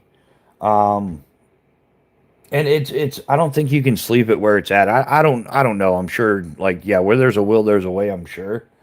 But and then like I said, it's a 26-inch platform, which is really hard to get stuff that's gonna work nowadays. Like, as much as I love cycling, and I've always been like an avid watcher of the Tour de France, all this stuff. Um, they've kind of they in the past, like I'll say 5 to 10 years, they've screwed up the bike market so much. I hate dealing with the bike market. Like I'm sure it's the same thing for automobile drivers. Like I know people that love their car, but they dread going to the dealership and dealing with the dealership, and that's kind of where it's at. And they've kind of like they've put more planned obsolescence into cycling than what there used to be.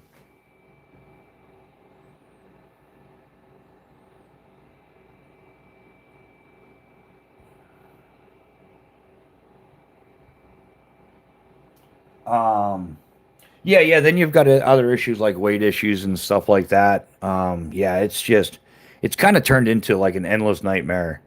And the cost of bikes have gone up so much. Like even something mediocre now is like $3,000, 4,000. High end is up 12 to 14,000 dollars. The only bikes that have gone down drastically in price in the last year have been the e-bikes. E-bikes have actually gone down by like 50%, which really makes you wonder. Um, yeah, I was at one point looking into the Rambo Megatron, but it was like $9,000 in that vicinity, 8,900, whatever. And now it's half the cost. It's like 4,400 bucks, 4,500. So yeah, the e vehicle scam is over, and they're not getting top dollar for that crap. If anything, I expect it to go down even more.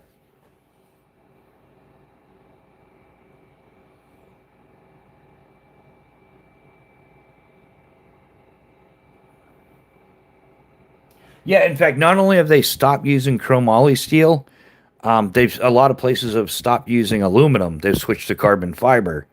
And as much as carbon fiber has its places, but a bike frame is not it. Carbon fiber bike frames, they last 2 to 3 years at best. Is typical. They wear out. They end up cracking. They have like catastrophic failures.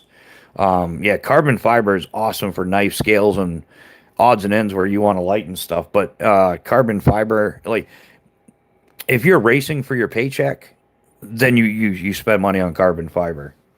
Um,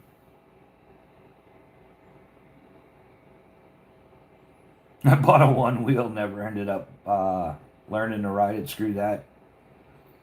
I know most e-bikes are pedal assist to extend range, but do they actually work analog only if the batteries depends on the make, Boondock. There's yeah, it depends on the make and how they program it and but yeah, it's some of these things that they're like 65 pounds without the battery. You throw the battery and now you have like a 90 or 100 pound bike. Like I'm all set doing a hike a bike. Hey Chad, how are you, man? Good seeing you. It's been a minute. Welcome to the chat. How is life treating you, brother? Yeah, yeah. I like burning dino juice still. I'm with you, man. Yeah. Sometimes you're better off.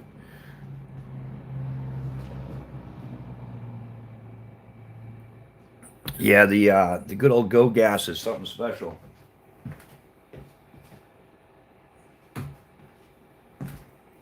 But yeah, I guess we seem to have gotten rid of those trolls.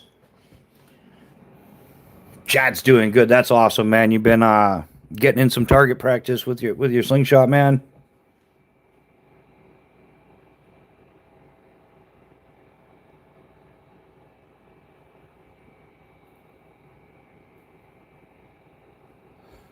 Yeah, yeah. I think you're right, Pat. Yeah, you can get like a 50 cc moped or something, and it's probably yeah, you're probably in better shape, less money than an e-bike too. Like yeah, I agree with you there.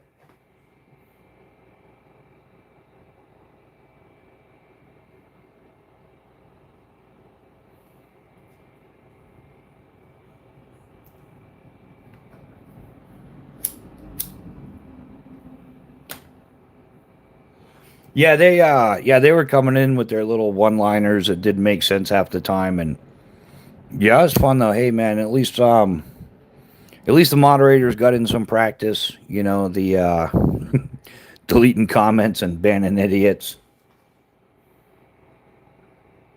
KHS makes titanium bikes super light.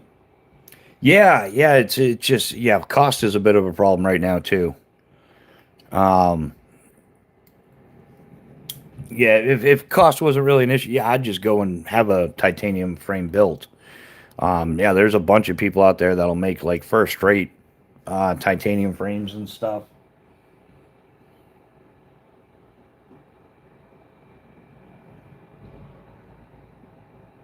Yeah, it is. Yeah, it's super awesome. They make Thai bikes. That would be I think that would be my Grail bike, and I know I would get at least a decade or more out of it.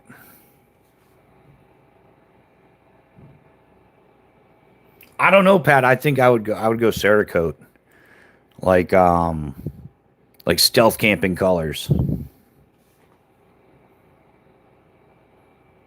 Yeah, I would. I think I would get it Cerakoted, man. Yeah, we all have issues. That's some of mine. I would love to. Yeah, like a full titanium rig, titanium racks even, and then have it all Cerakoted for the stealthy camping scenarios. That would be sweet. And Burkles can do it. He says he's done a whole motorcycle. So yeah, I think it would be able to do it.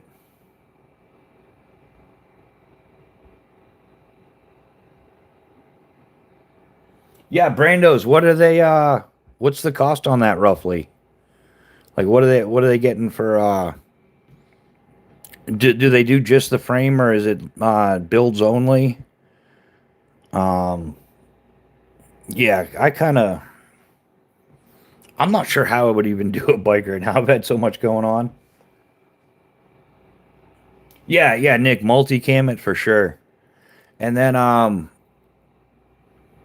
yeah, I'd like to well once I can get traveling a bit more, I could probably talk to somebody and get some use of some sewing machines and make my own saddlebags and stuff. Like I'm so sick of looking at price tags when it's like, dude, I could build this in 10 minutes. You know, it would take me 10 minutes to make a compression bag. But even if it took me a little longer, it wouldn't matter. Yo, 1200 for the frame? I gotta check that out.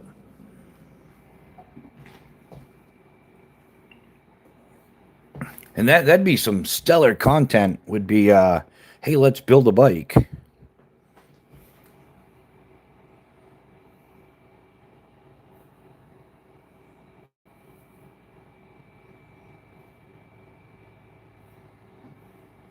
Was it a customer's house where I was working? Yeah, that would be very cool. I'd be stoked about that. Yeah, getting in a full bike build.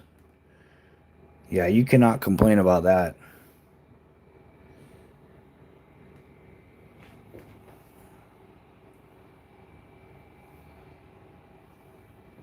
Oh yeah, yeah, no worries, man. Yeah, I'm not.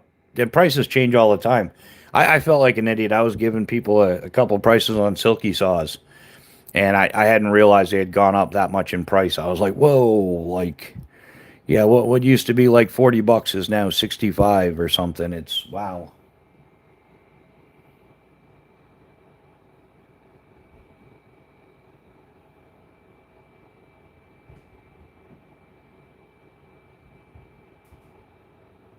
Oh yeah, thanks, man. Yeah, it's well that's actually a digging tool. This isn't a knife, and yeah, this is the Granfers Brooks Wildlife Hatchet. Um, yeah, we've just kind of been. It's Sunday morning. We're having a social, having some coffee, and yeah, we talk about some gear. But yeah, gear's been a little bit slow the past couple weeks. Well, we had the laptop completely crap out on us, so I had to replace the laptop in order to keep doing the YouTube thing. Um, and I guess this week I'm going to be shopping for a light, so that's why we've got yeah, we're going to try to solve some of the lighting problems we have here. That's why the shadowing is horrible today. I know that kind of it's got to be annoying to watch.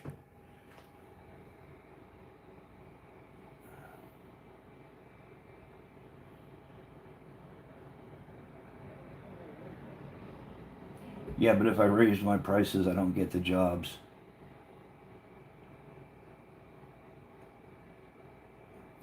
Oh yeah, yeah, Nick. I don't know what happened to it. It just completely shorted out.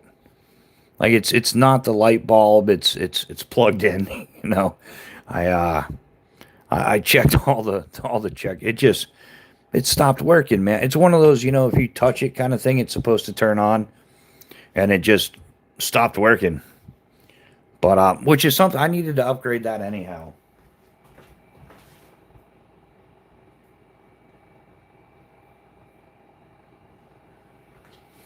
Like yeah, the lighting thing is something I needed to work on. But I had the chance to probably do it 10 times over, but I keep buying shinier things. But now it's kind of like, oh, I need to fix that. Yeah, yeah, exactly, Nick. Everything in due time. It'll, yeah, the universe tends to unfold as it should, and it'll happen when it happens. So, yeah, mountain bikes start at 1600 full bike.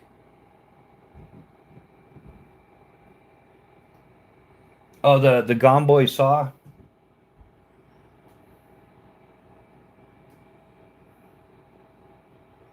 Yeah, that's not bad. Yeah, you got to really look at it, man. I know bikes have gone up tremendously. Like we were even talking about like the Silky Katana Boy 500. That thing used to be like 180, 200. Now it's 351. Um, and bikes have kind of done the same thing. What used to be an $800-900 bike is now an $1,800 bike, and you're talking entry level. And I am not it. I definitely when I have a functioning bike, it's a daily use item. So, Bobo Schnoggins, how you doing, man? Welcome to the chat. How's life treating you? So yeah, I tend to. I'm not as gentle on a bicycle as most people either. I'm perfectly comfortable crashing. Like if you're not crashing, you're not trying.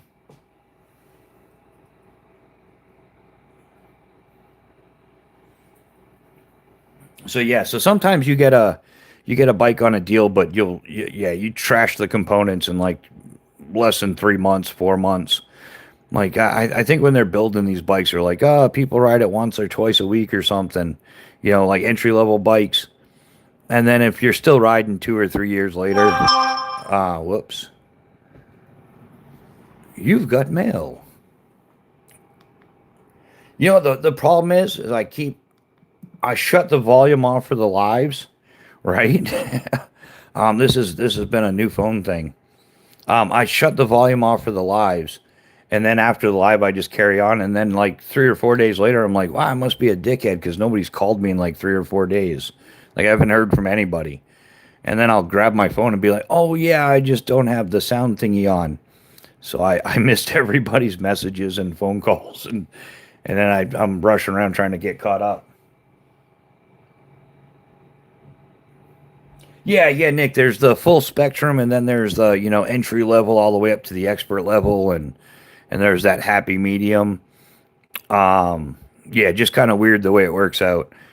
Yeah, so entry level bikes, like if you're a daily rider, you'll smash an entry level bike within a few months. Like you'll wear out all the components of the chain, the gear rings, all that stuff. Brake pads will be toast. Nick, I've never spent or put more than $300 in one. Yeah, yeah, Boondock. But when you're wanting to do a 2,000 or 3,000 mile bike ride, yeah, yeah, yeah. My shoes cost $300, dude. They really do. I don't know what they're going for now, but CD shoes, Dominators. Um,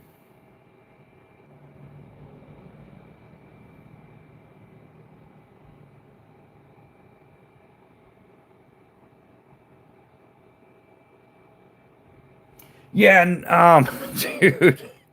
Yeah, this is 18 plus, dude. Tell your little brother to go clean his room. That's all. It's everybody like Pat B&A. He's a dad, and I've told Pat several times, like, hey man, the live chats are for the adults. Like, keep your kids away. For and I'm gonna tell you the same thing, my man. Like, if you don't want your little brother to hear it, tell him to go clean his room or something. Yeah, I'm not being censored by anybody. I get censored enough by YouTube. I'm not gonna be censored. Um,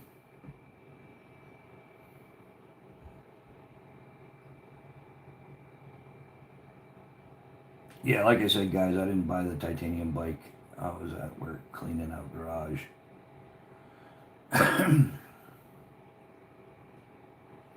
Well, Nick, the day I get one, I'll ride it over to New York and show it to you, and it'll most likely have after it comes back from Burkle Cerakote, yeah, multicam.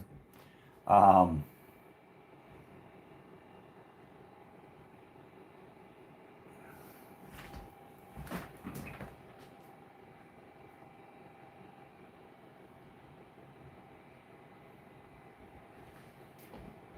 Yeah, I think that when people like it's investing in anything else, I know people that'll spend $1,000 on a pocket knife, pow, pocket knife, $1,000, and it's their thing, it's their gig, and the materials and the craftsmanship and everything adds up. Yeah, I think it's the same thing, like I would never spend $150,000 on a souped up pickup truck, but there's people that dig it. I'm kind of that way when it comes to like cycling. Yeah, I could put some coin like when you're happy with what you have, you're more apt to use it. That's just I've always felt that way.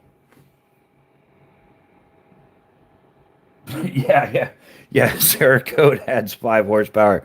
It's almost like remember when you were a kid and you got some fancy new shoes and you're like, oh, these make me jump higher. Or yeah, you get some cool sneakers and you're like, I can definitely run faster in these. There's a noticeable difference. Yeah, I think that yeah, Cerakote adds 5 horsepower. Oh yeah, yeah, Nick, I have used those. Man, they are awesome. Um, yeah, I'm definitely digging those. Um, yeah, full time, full part of my kit now for sure. And I've always used a fork and a spoon, but specifically, yeah, I love the Vargo stuff. I've gotten to use it a wee bit, and yeah, definitely worth the squeeze there. Hey, good, good. I'm glad. I mean, I drive my truck to work. It's a big old Dodge Ram. Makes me very happy. My fear with a $1,200 knife would be I would lose it first carry out. Yeah, yeah, Bobo. Yeah, I feel with you on that one. Yeah, that's That would be my biggest concern with like a real expensive pocket knife or something would just be the loss of it. And I'm not an irresponsible person, so it would most likely get stolen before it gets lost. Um,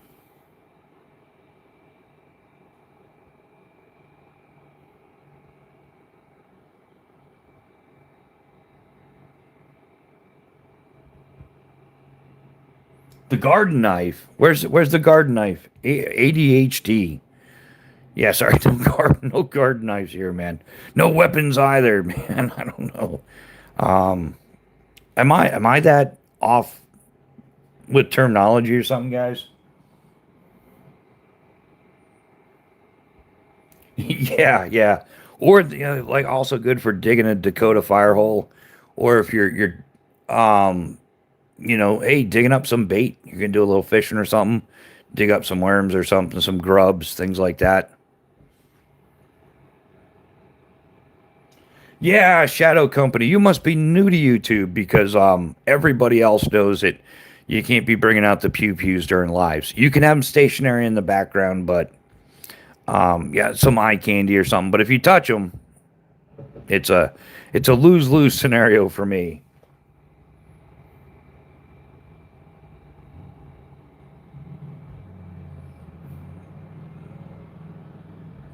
But yeah, I do have some. I just don't bring them on YouTube because yeah, it wouldn't benefit me at all. And to be honest, I'm more of like I'm more of a shooter than I am like I would have no business teaching anybody anything. Like, dude, sometimes if I'm modifying something, I got to look up the YouTube video. You know what I'm saying? So I don't really think it's my place to be like an advocate or spokesperson for firearms. I mean, I've been around them all my life. I'm just not like I'm in no way, shape, form an instructor or anything like that.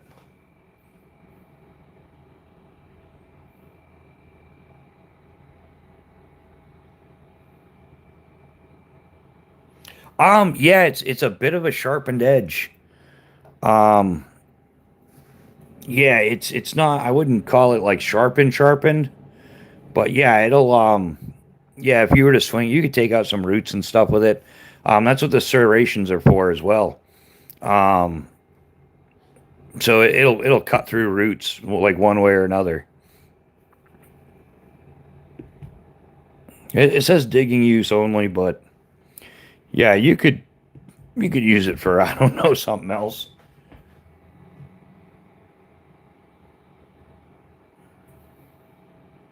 But yeah, YouTube has got real strict policies when it comes to the firearms, and I'm not interested in doing that much reading.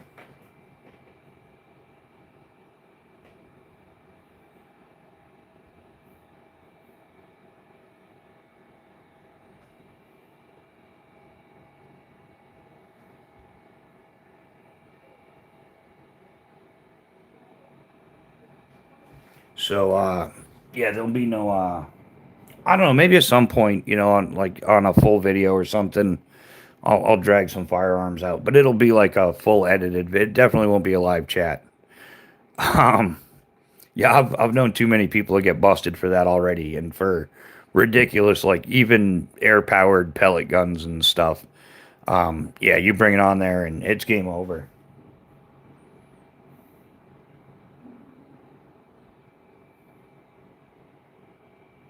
Now that's the whole thing. I've seen people do archery. Like I've seen longbows and compound bows in lives, and recently at that. Oh, what's the name? I can't think of the guy's channel. He's got a great little channel though. Yeah, he gets out, shoots a compound bow. He's really good shot. But yeah, so I guess like compound bows and recurves are okay. I don't know about a crossbow, man. Like for a live, I don't know. I've yet to see a crossbow in a live.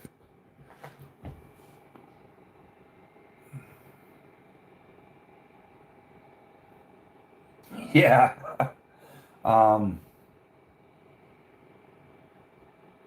Yeah, I don't know how those idiots get away with throwing knives all the time. It's stupid shit. Yeah, I don't know. I don't. I know it's a thing, but I've never been into like the knife throwing thing.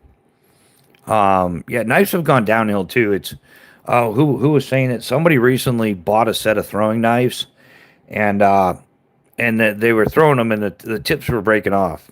Like they're throwing it into, like they're designed to be thrown into wood. They're throwing knives, and the knives were just breaking on them. So I'm just like, yeah, it's just not a thing.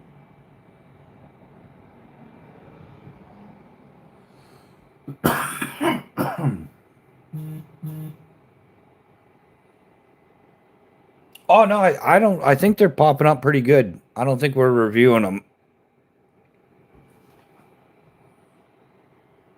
Yeah, I think. Yeah, you've been around long enough. YouTube's letting them go through. YouTube is weird like that, man. I never understand some of the stuff that they do. Just not making a lot of sense to me. Um, but hey, they do what they do because that's what they do. It's yeah. I guess if we're gonna play in this world, we gotta kind of follow their rules. I wish they were just more realistic about some stuff.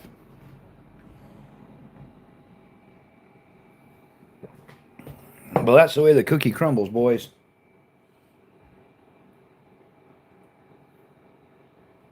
So, Pat, do you know if Grumpy's going live today? I haven't seen a notification or anything yet.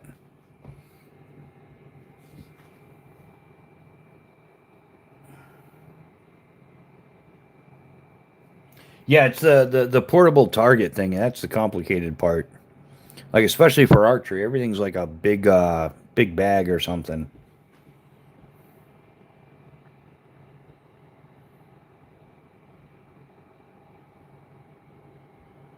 Yeah, I don't know. I know people's schedules have changed up. It's I don't know.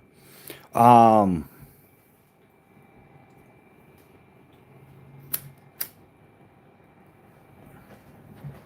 it's all good. You know what we need? It's yeah, it's that time.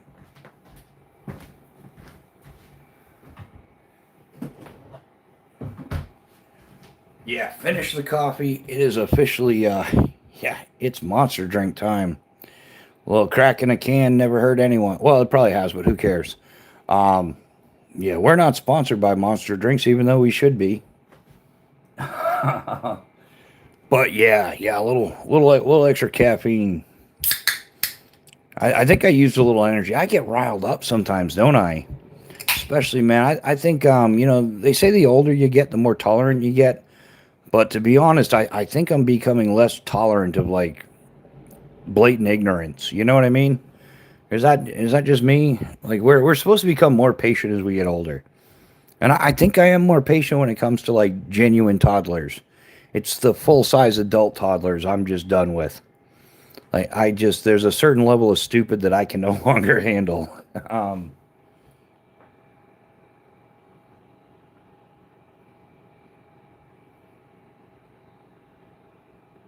you know how brand new America I said my comments had to be reviewed.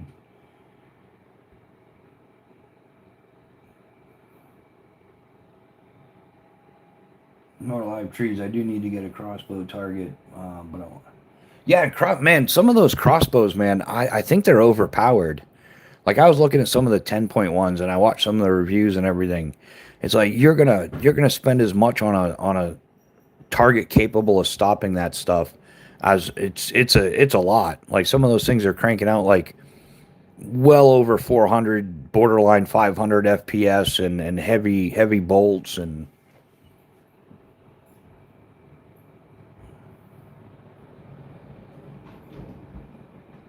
oh yeah. Boondock is he's a pretty smart cookie, man. Oh, no Grumpy live posted as of yet. That's interesting. Man, I hope he's doing well. Yeah, he gets busy though. I know Grumpy kind of like comes and goes when it comes to his stuff.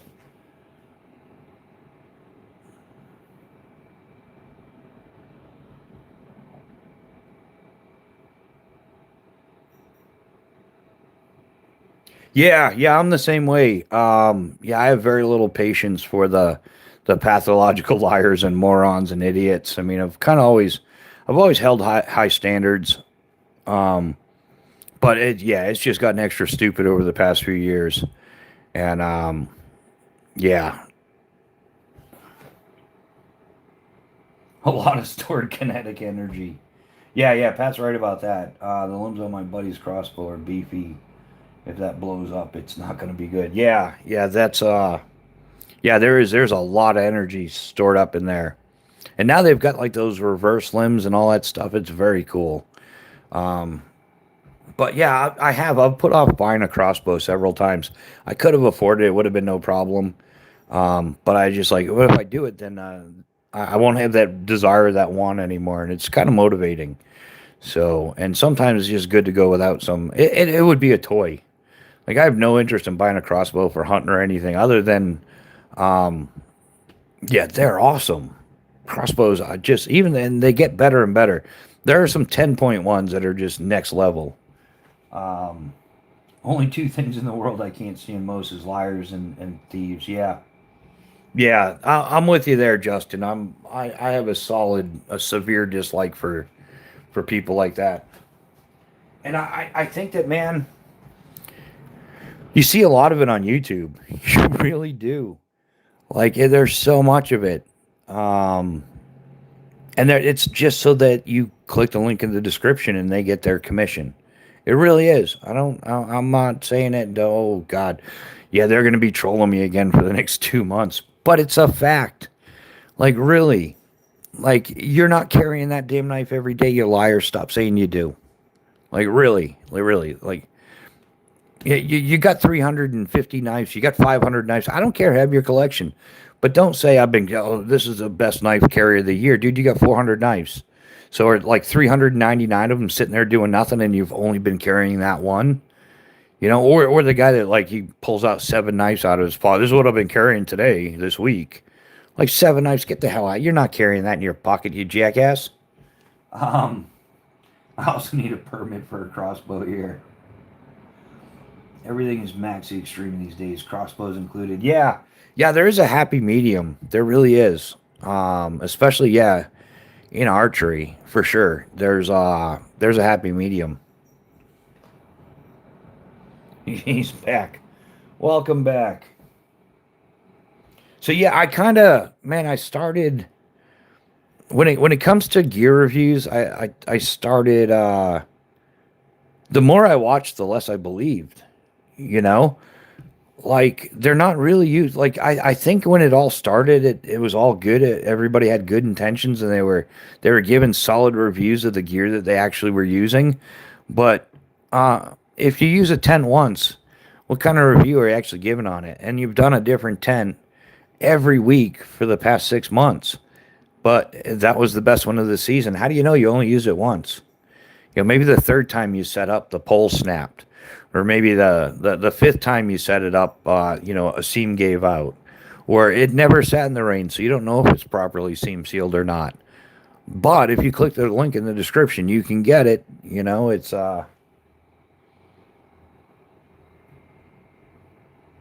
I've been getting a lot of Chinesium knife channels pop up on my shorts for you lately, mall ninja crap and knockoffs.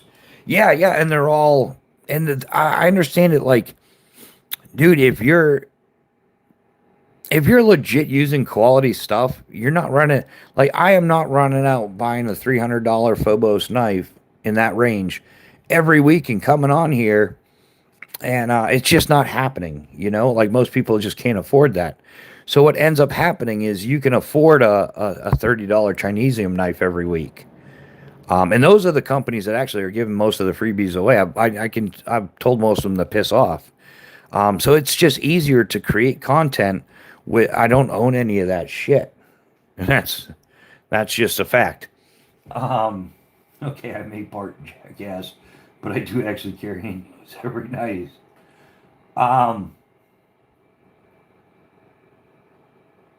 but you know what I'm saying? It's just like some of the content creators, like I don't know why I always talk about knives. I just do.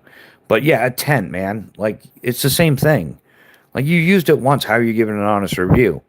And then once you start YouTubing and you get some of these contracts from some of these companies, they'll send you some free gear, but they own you. They like read the fine print. They have the copyright to your like all your videos. Like they can pull whatever they want out of your videos, and it's like I'm not signing everything over to one Tigress. Lucas, carrying pocket size multi tools is a must. I agree with you, Lucas. Yeah, pocket size multi tools is a must. Depends on what you do, maybe for most of us it is though.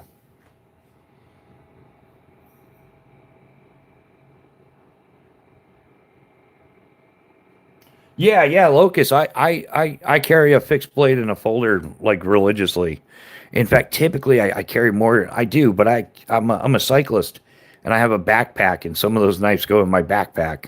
I go off trail frequently. There's a lot that I do, but I do things a lot differently than most people.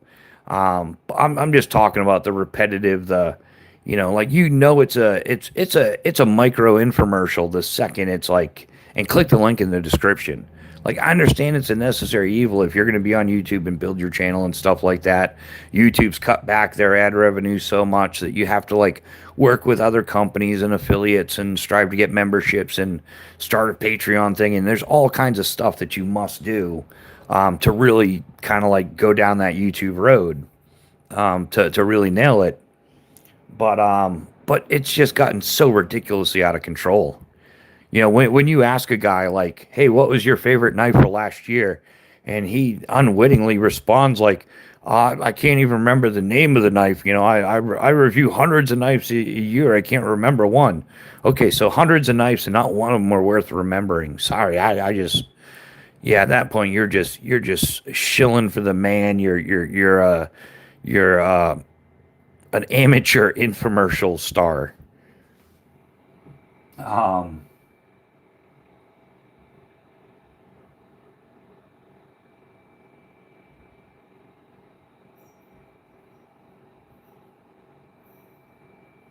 Yeah, I still got to get me a Leatherman Wave Plus. I love the Surge. I have the Surge. It's a little bit chunky in the pocket though. It's a little bit big on the belt. So I think I'm just gonna downscale just a smidge. In fact, I'm so disappointed with Leatherman and their recent financial money grabs. I'm getting the Leatherman Wave Plus, two sheaths, and I'm done with Leatherman. Like I don't need anything else. I'll have a Leatherman Surge, a Wave Plus, the Raptor, and a way to carry my stuff. And after that, I don't really need anything else. Um, Leatherman has gotten like just downright freaking greedy, and I'm sick of the greed. I'm sick of the inflation, and most of it's not inflation. It's not legitimate. A lot of it is just greedflation. Like they're just rolling on the inflation bandwagon. Well, everybody's buying it. Everybody's buying that pitch, and to some degree it's true. To some degree it's not. But yeah, when you're sitting there like indirectly raising your prices 20, 30%, and just um yeah, I'm gonna get what I need from Leatherman, and I think I'm done with them. Civivi on my strong side pocket, and fixed on my belt. Yeah, yeah, I don't know. I haven't really checked out the Wingman too much. I'm not overly concerned with. Yeah, I'm not a Graham Weenie either.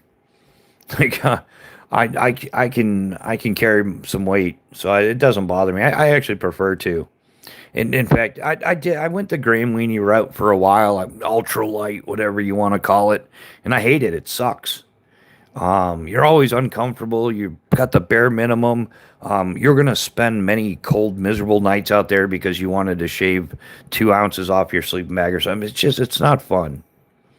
Maybe if you're through hiking some epic trail, if you're on the Appalachian Trail or the PCT or something like that, and you're gonna Graham Weenie it, hey, rock out with your bad self. But for the most part, the Graham Weenie approach sucks. There's actually people that admit to it now. They admit to the discomforts, the inconveniences. I'm tired of Graham Weenies because like you got guys that'll just try to mooch fuel off of you because they don't want to carry fuel. So they'll be like, "Oh, I'm gonna cold soak my stuff." You put your pasta or whatever in a little plastic container and let it soak all day. You don't need a stove or fuel, but that's what they say they're gonna do. But then they're like, "Hey man, can I borrow your stove?" Like, yeah, sure, you got fuel. They're like, no. So they're borrowing your stove and your fuel to cook something because they got sick of eating their cold, mushy slop out of their little plastic container. Um, I have a permanent on hip from Leatherman. On Amazon, you can find keychain, bit rack, and adapter for Leatherman to accept standard bits. Different, yeah.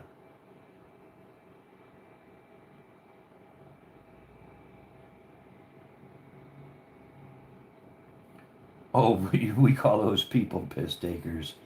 Yeah, there's yeah, so the whole Graham Weenie thing, it's kind of like the ultralight community got glorified, and so I don't see the point in spending $1,400 on a Dynamo tent.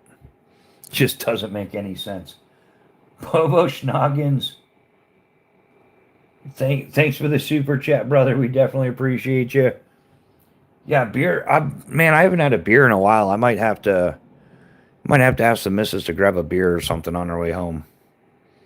Yeah, I don't know. I just the crack in a can of Bobo. I'll put it towards the crack in a can for the next live. The monster drinks I like, and like people are like those are unhealthy for you. It's like yeah, it's better than kicking back a 6 pack of beer. Um, this channel needs a reporter for these dangerous weapons, and would what would true? Oh hey, who's got a wrench? Anybody want to boot that ass? Go right ahead. Like yeah, you're just an idiot, dude. Well, you're not welcome here. Like you're really not. Like just leave. When'd you? Yeah, yeah. The Monster Energy drinks. That's my crutch, man. I really do enjoy them. Yeah, who is this ass clown? Yeah, I got into sometimes I like checking out stuff, like when people come in and they're kind of like acting the fool. I like to check out their channel real quick and yeah, Mr. Tin Man. Yeah, he's also on Twitch, tweaking over on, and he's on Tic Tac there, doing his Tic Tac thing. He joined April 18th of 2022, 146 subscribers, 70 videos, 9,429 views.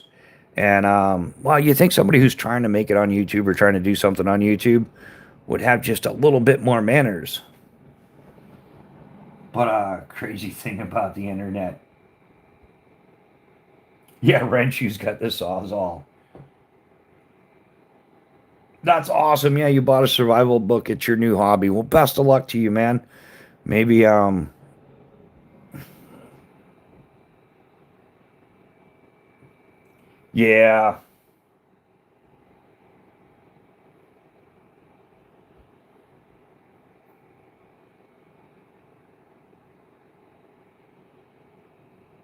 Yeah, um where'd all the moderators go, man? Or is Grumpy Grunt starting his live?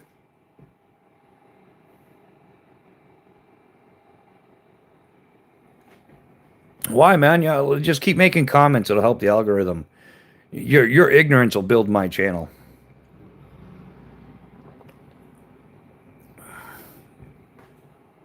Oh, but Pat took a swing and home run. There you go, Mr. Tin Man. You got what you asked for. Go cry a river somewhere.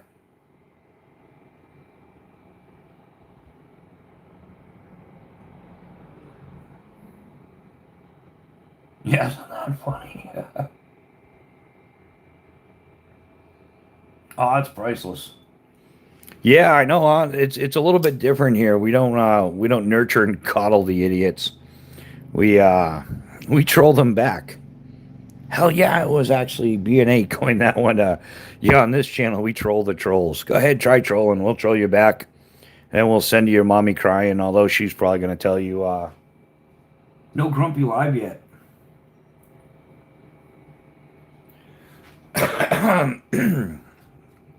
Yeah, so life is good. Yeah, if you're looking for coddling or excessive nurturing, or you're in the wrong spot. If you think this is a safe space, or what do they call safe closet or something, I don't know. This ain't it either. Um, yeah, we don't roll like that around here, son. But yeah, that's what we've got going on for the most part. Bring back character building bullying. Yeah, yeah, they need to. There's such a bunch of yeah, they're so weak emotionally. You know what I mean? And physically, it's probably all that those soy burgers or something. too much tofu. But yeah, there has to. Oh, that actually, man, I heard a thing that dates back to like 1800s England is where the bullying term comes from.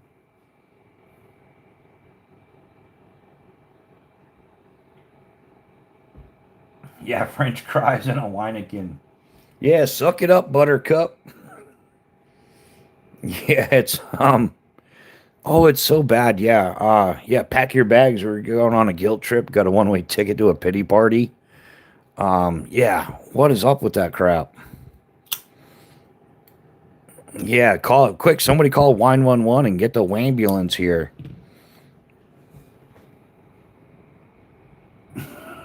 Yeah, we do try to have our fun, Justin. We're keeping it real, man. Although I I get a lot of kickback from YouTube. Um, but hey, it is what it is, you know. Like, I don't break any rules. I don't promote violence, anything like that. I condone that entirely. But there's nothing wrong with telling the truth, and we need to get back to that. And yeah, sometimes yeah, it's called tough love. Um, yeah, Gen X is definitely aware of that. And so are my kids. But yeah, they'll tell you I'm honest and I'm fair. I'm firm, but I'm fair. You know. I warn everybody: don't ask questions you don't want answers to, because I'm gonna give you an honest answer, and you're probably not gonna be ready for it, especially when it comes to the youngsters. Yeah, facts don't care about feelings, all that good stuff. Ambulance, that is so yeah, it kind of turned into, well, I'm going to tell you the truth, and if you need your coddling and nurturing, then that's what mom is for. So yeah, if I hurt your fifis, and go see mom, she'll patch you up.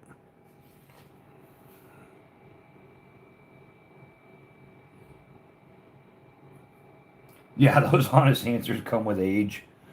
Yeah, and sometimes you just gotta, man. I think we do more damage with the coddling and nurturing than we do just blatant honesty. And I think that's how like repetitive stupidity exists. Like, yeah, we were talking about that last week or the week before. Like, yeah, my daughter introduced me to her boyfriend, and she was rude. She really was. She wasn't, it wasn't handled appropriately. She kind of like did the little show off thing, and it wasn't appropriate. And whatever, I didn't judge or anything like that. But then, like, a week and a half, 2 weeks later, she called me up and crying, and oh, daddy, my boyfriend broke up with me. I'm like, good. Like, totally, he should have. I would have done it sooner, to be honest. Like, if a chick brought me to, or a woman brought me to meet her father, and she conducted herself that way, that would have been the end of it there, done. So I'm surprised you waited this long. So yeah, but I didn't do the, oh, you poor thing, like, you didn't deserve that, because she did deserve it. Yeah, 100% she deserved it.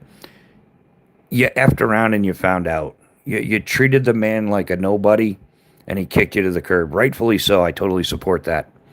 But yeah, Mrs. Bushcraft was throwing the elbow like we were on the phone, and she's sitting next to me. She's like, hey, you can't be saying that. I'm like, I just did. And that's the way it is, you know. And my hope wasn't to destroy the. Trust me, the last thing I want to do is any harm to my daughter. But if I coddled and nurtured her and told her, "Oh, you didn't deserve that. That wasn't your fault," and blah blah blah, she wouldn't see the wrong in her behavior, and she would have treated the next man like that. But by telling her the truth, I might have hurt her fifis a little bit. She might not have been happy. I know she wasn't happy with me because I told her the truth. But I'm pretty sure that she learned her lesson. And the next man that came into her life, she didn't try to belittle and humiliate him and things like that. It definitely did not happen that way. So, yeah. Some more.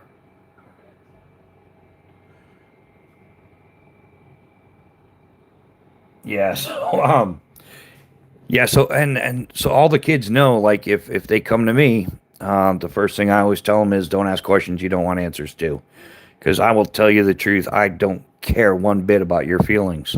I don't have to. That's what mom is for. If I hurt your feelings, she'll patch up. She'll cuddle and nurture you. That's what she's. That's what she does. Just a dude, love that Brooks. Yeah, hey man. Yeah, you can't go wrong with a Grand First Brooks. That's for sure. Yeah, quality through and through. They stand behind their products. I'm sure. Yeah, I saw one guy that bought one of their axes had a problem with it, the heat treatment or something. Made a big to do video about it, but Grand First Brooks took care of it. Had you just like gone straight to Grand First Brooks, you would have been fine. But yeah, and I think that's where we're at. That's why we got grown ass men. Well, it's like toddlers in a man's body. That's what we got a lot of right now. And they rather than oh, I disagree with you. Well, why? Maybe you can change my mind. Maybe there's some information I'm unaware of. Let's talk about this. No, no, they just go right to throwing a temper tantrum, and there's something wrong with a 40-year-old man throwing a temper tantrum, 30-year-old man, 20s even. Like maybe you're going through some hormonal things as a teenager. You might flip your shit every once in a while. We understand, but once you're a full blown adult, at least you look like one. You should start conducting yourself like one.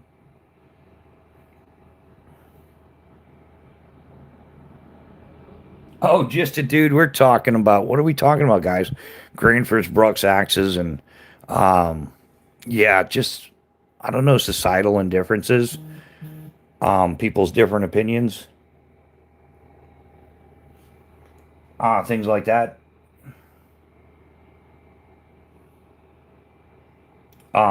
Yeah, yeah, we were just talking about yeah, just being honest, honesty. Yeah, that's how that came up.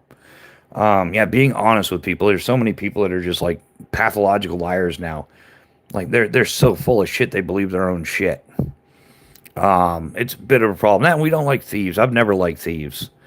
Um, yeah, not the most commendable thing in the world to be doing, but yeah, people just it's easier to take what I've earned than what going out and earning it yourself seems to be a common thing. Especially, yeah, we've got all that looting and rioting and stuff that always goes on. Like, yeah, they think, certain people think they deserve everything for free, and the rest of us are paying extra for it. So, DFH, what's happening, brother? How you doing? Yeah, man, I am doing. In light of everything going on in the world, I am doing very well, man. I can't complain. Although I did realize recently, like I've gotten a bit fat. I do need to get out and start doing some more exercise. Need to get my fat ass on a bicycle and, and lose some weight, no doubt about that. But life is good. Life is good. Hey, man, overall, I'm healthy. Mrs. Bushcraft, she's healthy. She's doing well. Yeah, all the kids and everything, they're all healthy. And well, they're all adults now. They're not really kids anymore. We are officially not responsible for them, although we are. We're still there for them, whatever they need. But there's no legal binding to it. Um, so yeah, man. DFH, how have you been, man? It's been a minute since I've seen you. How has life been treating you, bro?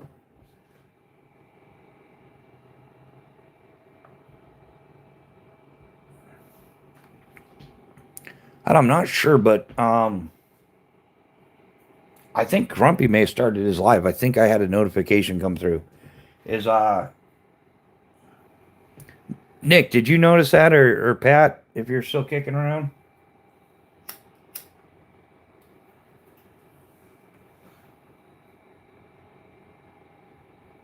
Yeah, DFH. That's 100% true. Tomorrow is not guaranteed. It doesn't matter what you're doing, man. Anything in life can take you out. And so, yeah, we're trying to live the best life we can while staying optimistic. Um,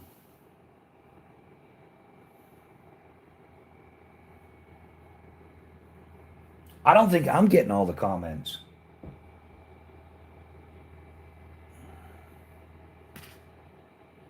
I think I'm actually missing comments.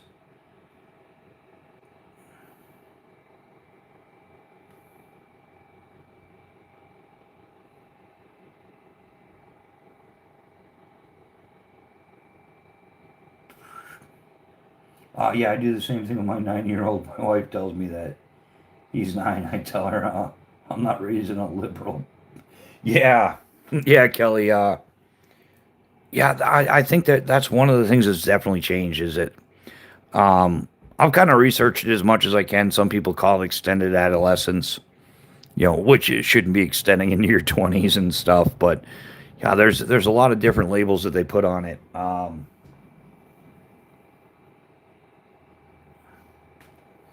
Yeah, life's a dark garden, dig it. Yeah, or like the I think what's that? Forrest Gump. Life's like a box of chocolates. You never know what you're gonna get. No, no, that's not. I don't think that one's accurate. Life is more like a jar of jalapenos. What you eat today can burn your ass tomorrow. I think that's more accurate. I forget where I heard that. I think it might have been a T-shirt or something, or one of my skydiving buddies. But yeah, that's yeah. Life is more like a jar of jalapenos. What you eat today can burn you in the ass tomorrow. Brenda, when I'm gone, I want to know my son is going to be a level-headed, productive member of society. Exactly. Yeah, Kelly, we were spot on, man. Um, yeah, I think that's what all of it. I no, I can't say all of us. Some people have given up to like the non-parenting. They got different names for that.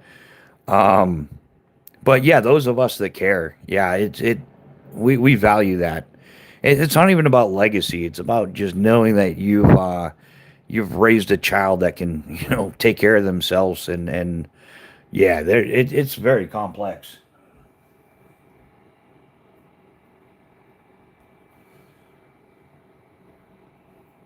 Yeah, Kelly, that's wow. In fact, yeah, the youngest boy. Well, he's not a boy anymore. He's a young man, freaking 20 years old now. Um, for a while, I thought he was going to be a bit of a dickhead, to be honest. Bit on the arrogant side, but yeah, he's grown up, man. He definitely. Wow, I hope he doesn't watch this because I'm not. I don't really do compliments all that often. I think that some people are overly praised and it just becomes taken for granted and then expected. Where if it's far and few between, it's actually appreciated and respected. If that made sense, guys, you know what I'm saying? If everything is always a good job, you're always doing a great job, you're wonderful, you're awesome. Well, what a wonderful job you've done. Then it just becomes expected at every single thing that happens in their life. Like you've done awesome, but even when they suck, it becomes dishonest. And so I've never been big on like excessive compliments or anything like that. Especially at work, man. I'm a dickhead at work. Well, I used to be. Like I'm not gonna like you either did a good job packing the parachute, or you didn't. Let me correct your deficiencies, and we'll talk about it later. But yeah. So I've never been huge on over complimenting, and that way, there when I do compliment somebody, it's genuinely appreciated, it's respected, it's heartfelt, and then they people did. It's a different thing.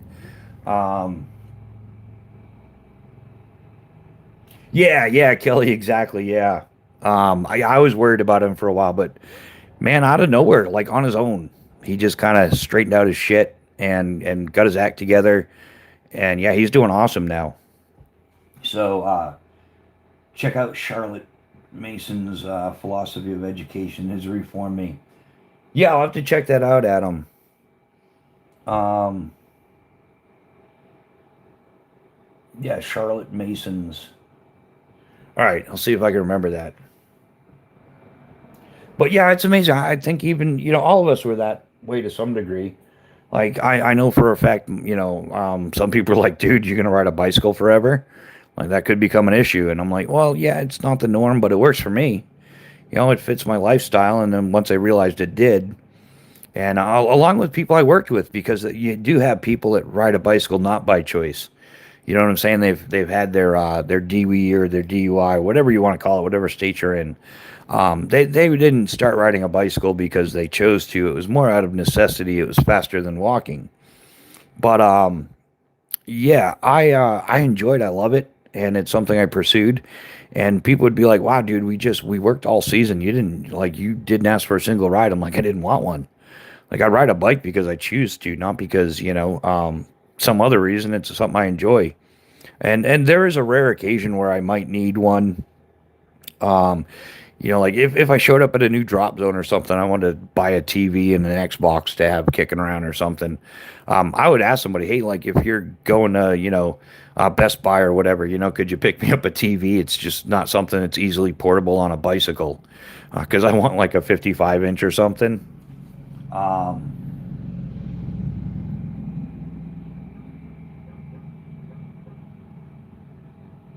but yeah, my oldest is 15. I'm really proud he's respectful, fixes stuff, takes care of his stuff. Not sure what I did. Hey, Brando, well, it's working out, man. And yeah, same thing here. He just all of a sudden one day started. I'm gonna learn how to use tools. I like using tools, and he started doing stuff like that. Yeah, it's interesting. I think that yeah, who knows? As long as it works out in the end. There was a guy in the town I used to live in would drive his tractor to the bar because he got his license revoked from two. Yeah, DFH. Yeah, there's plenty of those people. Um, yeah, they definitely exist out there. Uh, I've met plenty of them myself. Where they're yeah, they're driving a truck. I think a lot of places have that. That exists in a lot of places. There's always, some little town in upstate New York where, yeah, dude is you driving a tractor to the VFW because they revoked his license. Um, yeah, real answers are important 100%. Yeah. Sugarcoating it, beating around the bush, maybe might. Yeah. Just solid, direct, honest answers. It's a necessity to life. Yeah, Brando. Yeah, the local drunk man. I think there's a lot of towns that have them. Some towns have a few. And I've definitely been to a few of those towns where, yeah, there's somebody opening the bar. No, not the bartender, but there's somebody there before the bartender, just waiting to get their drink on.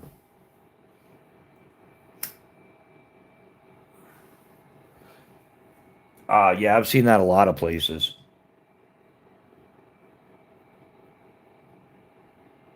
But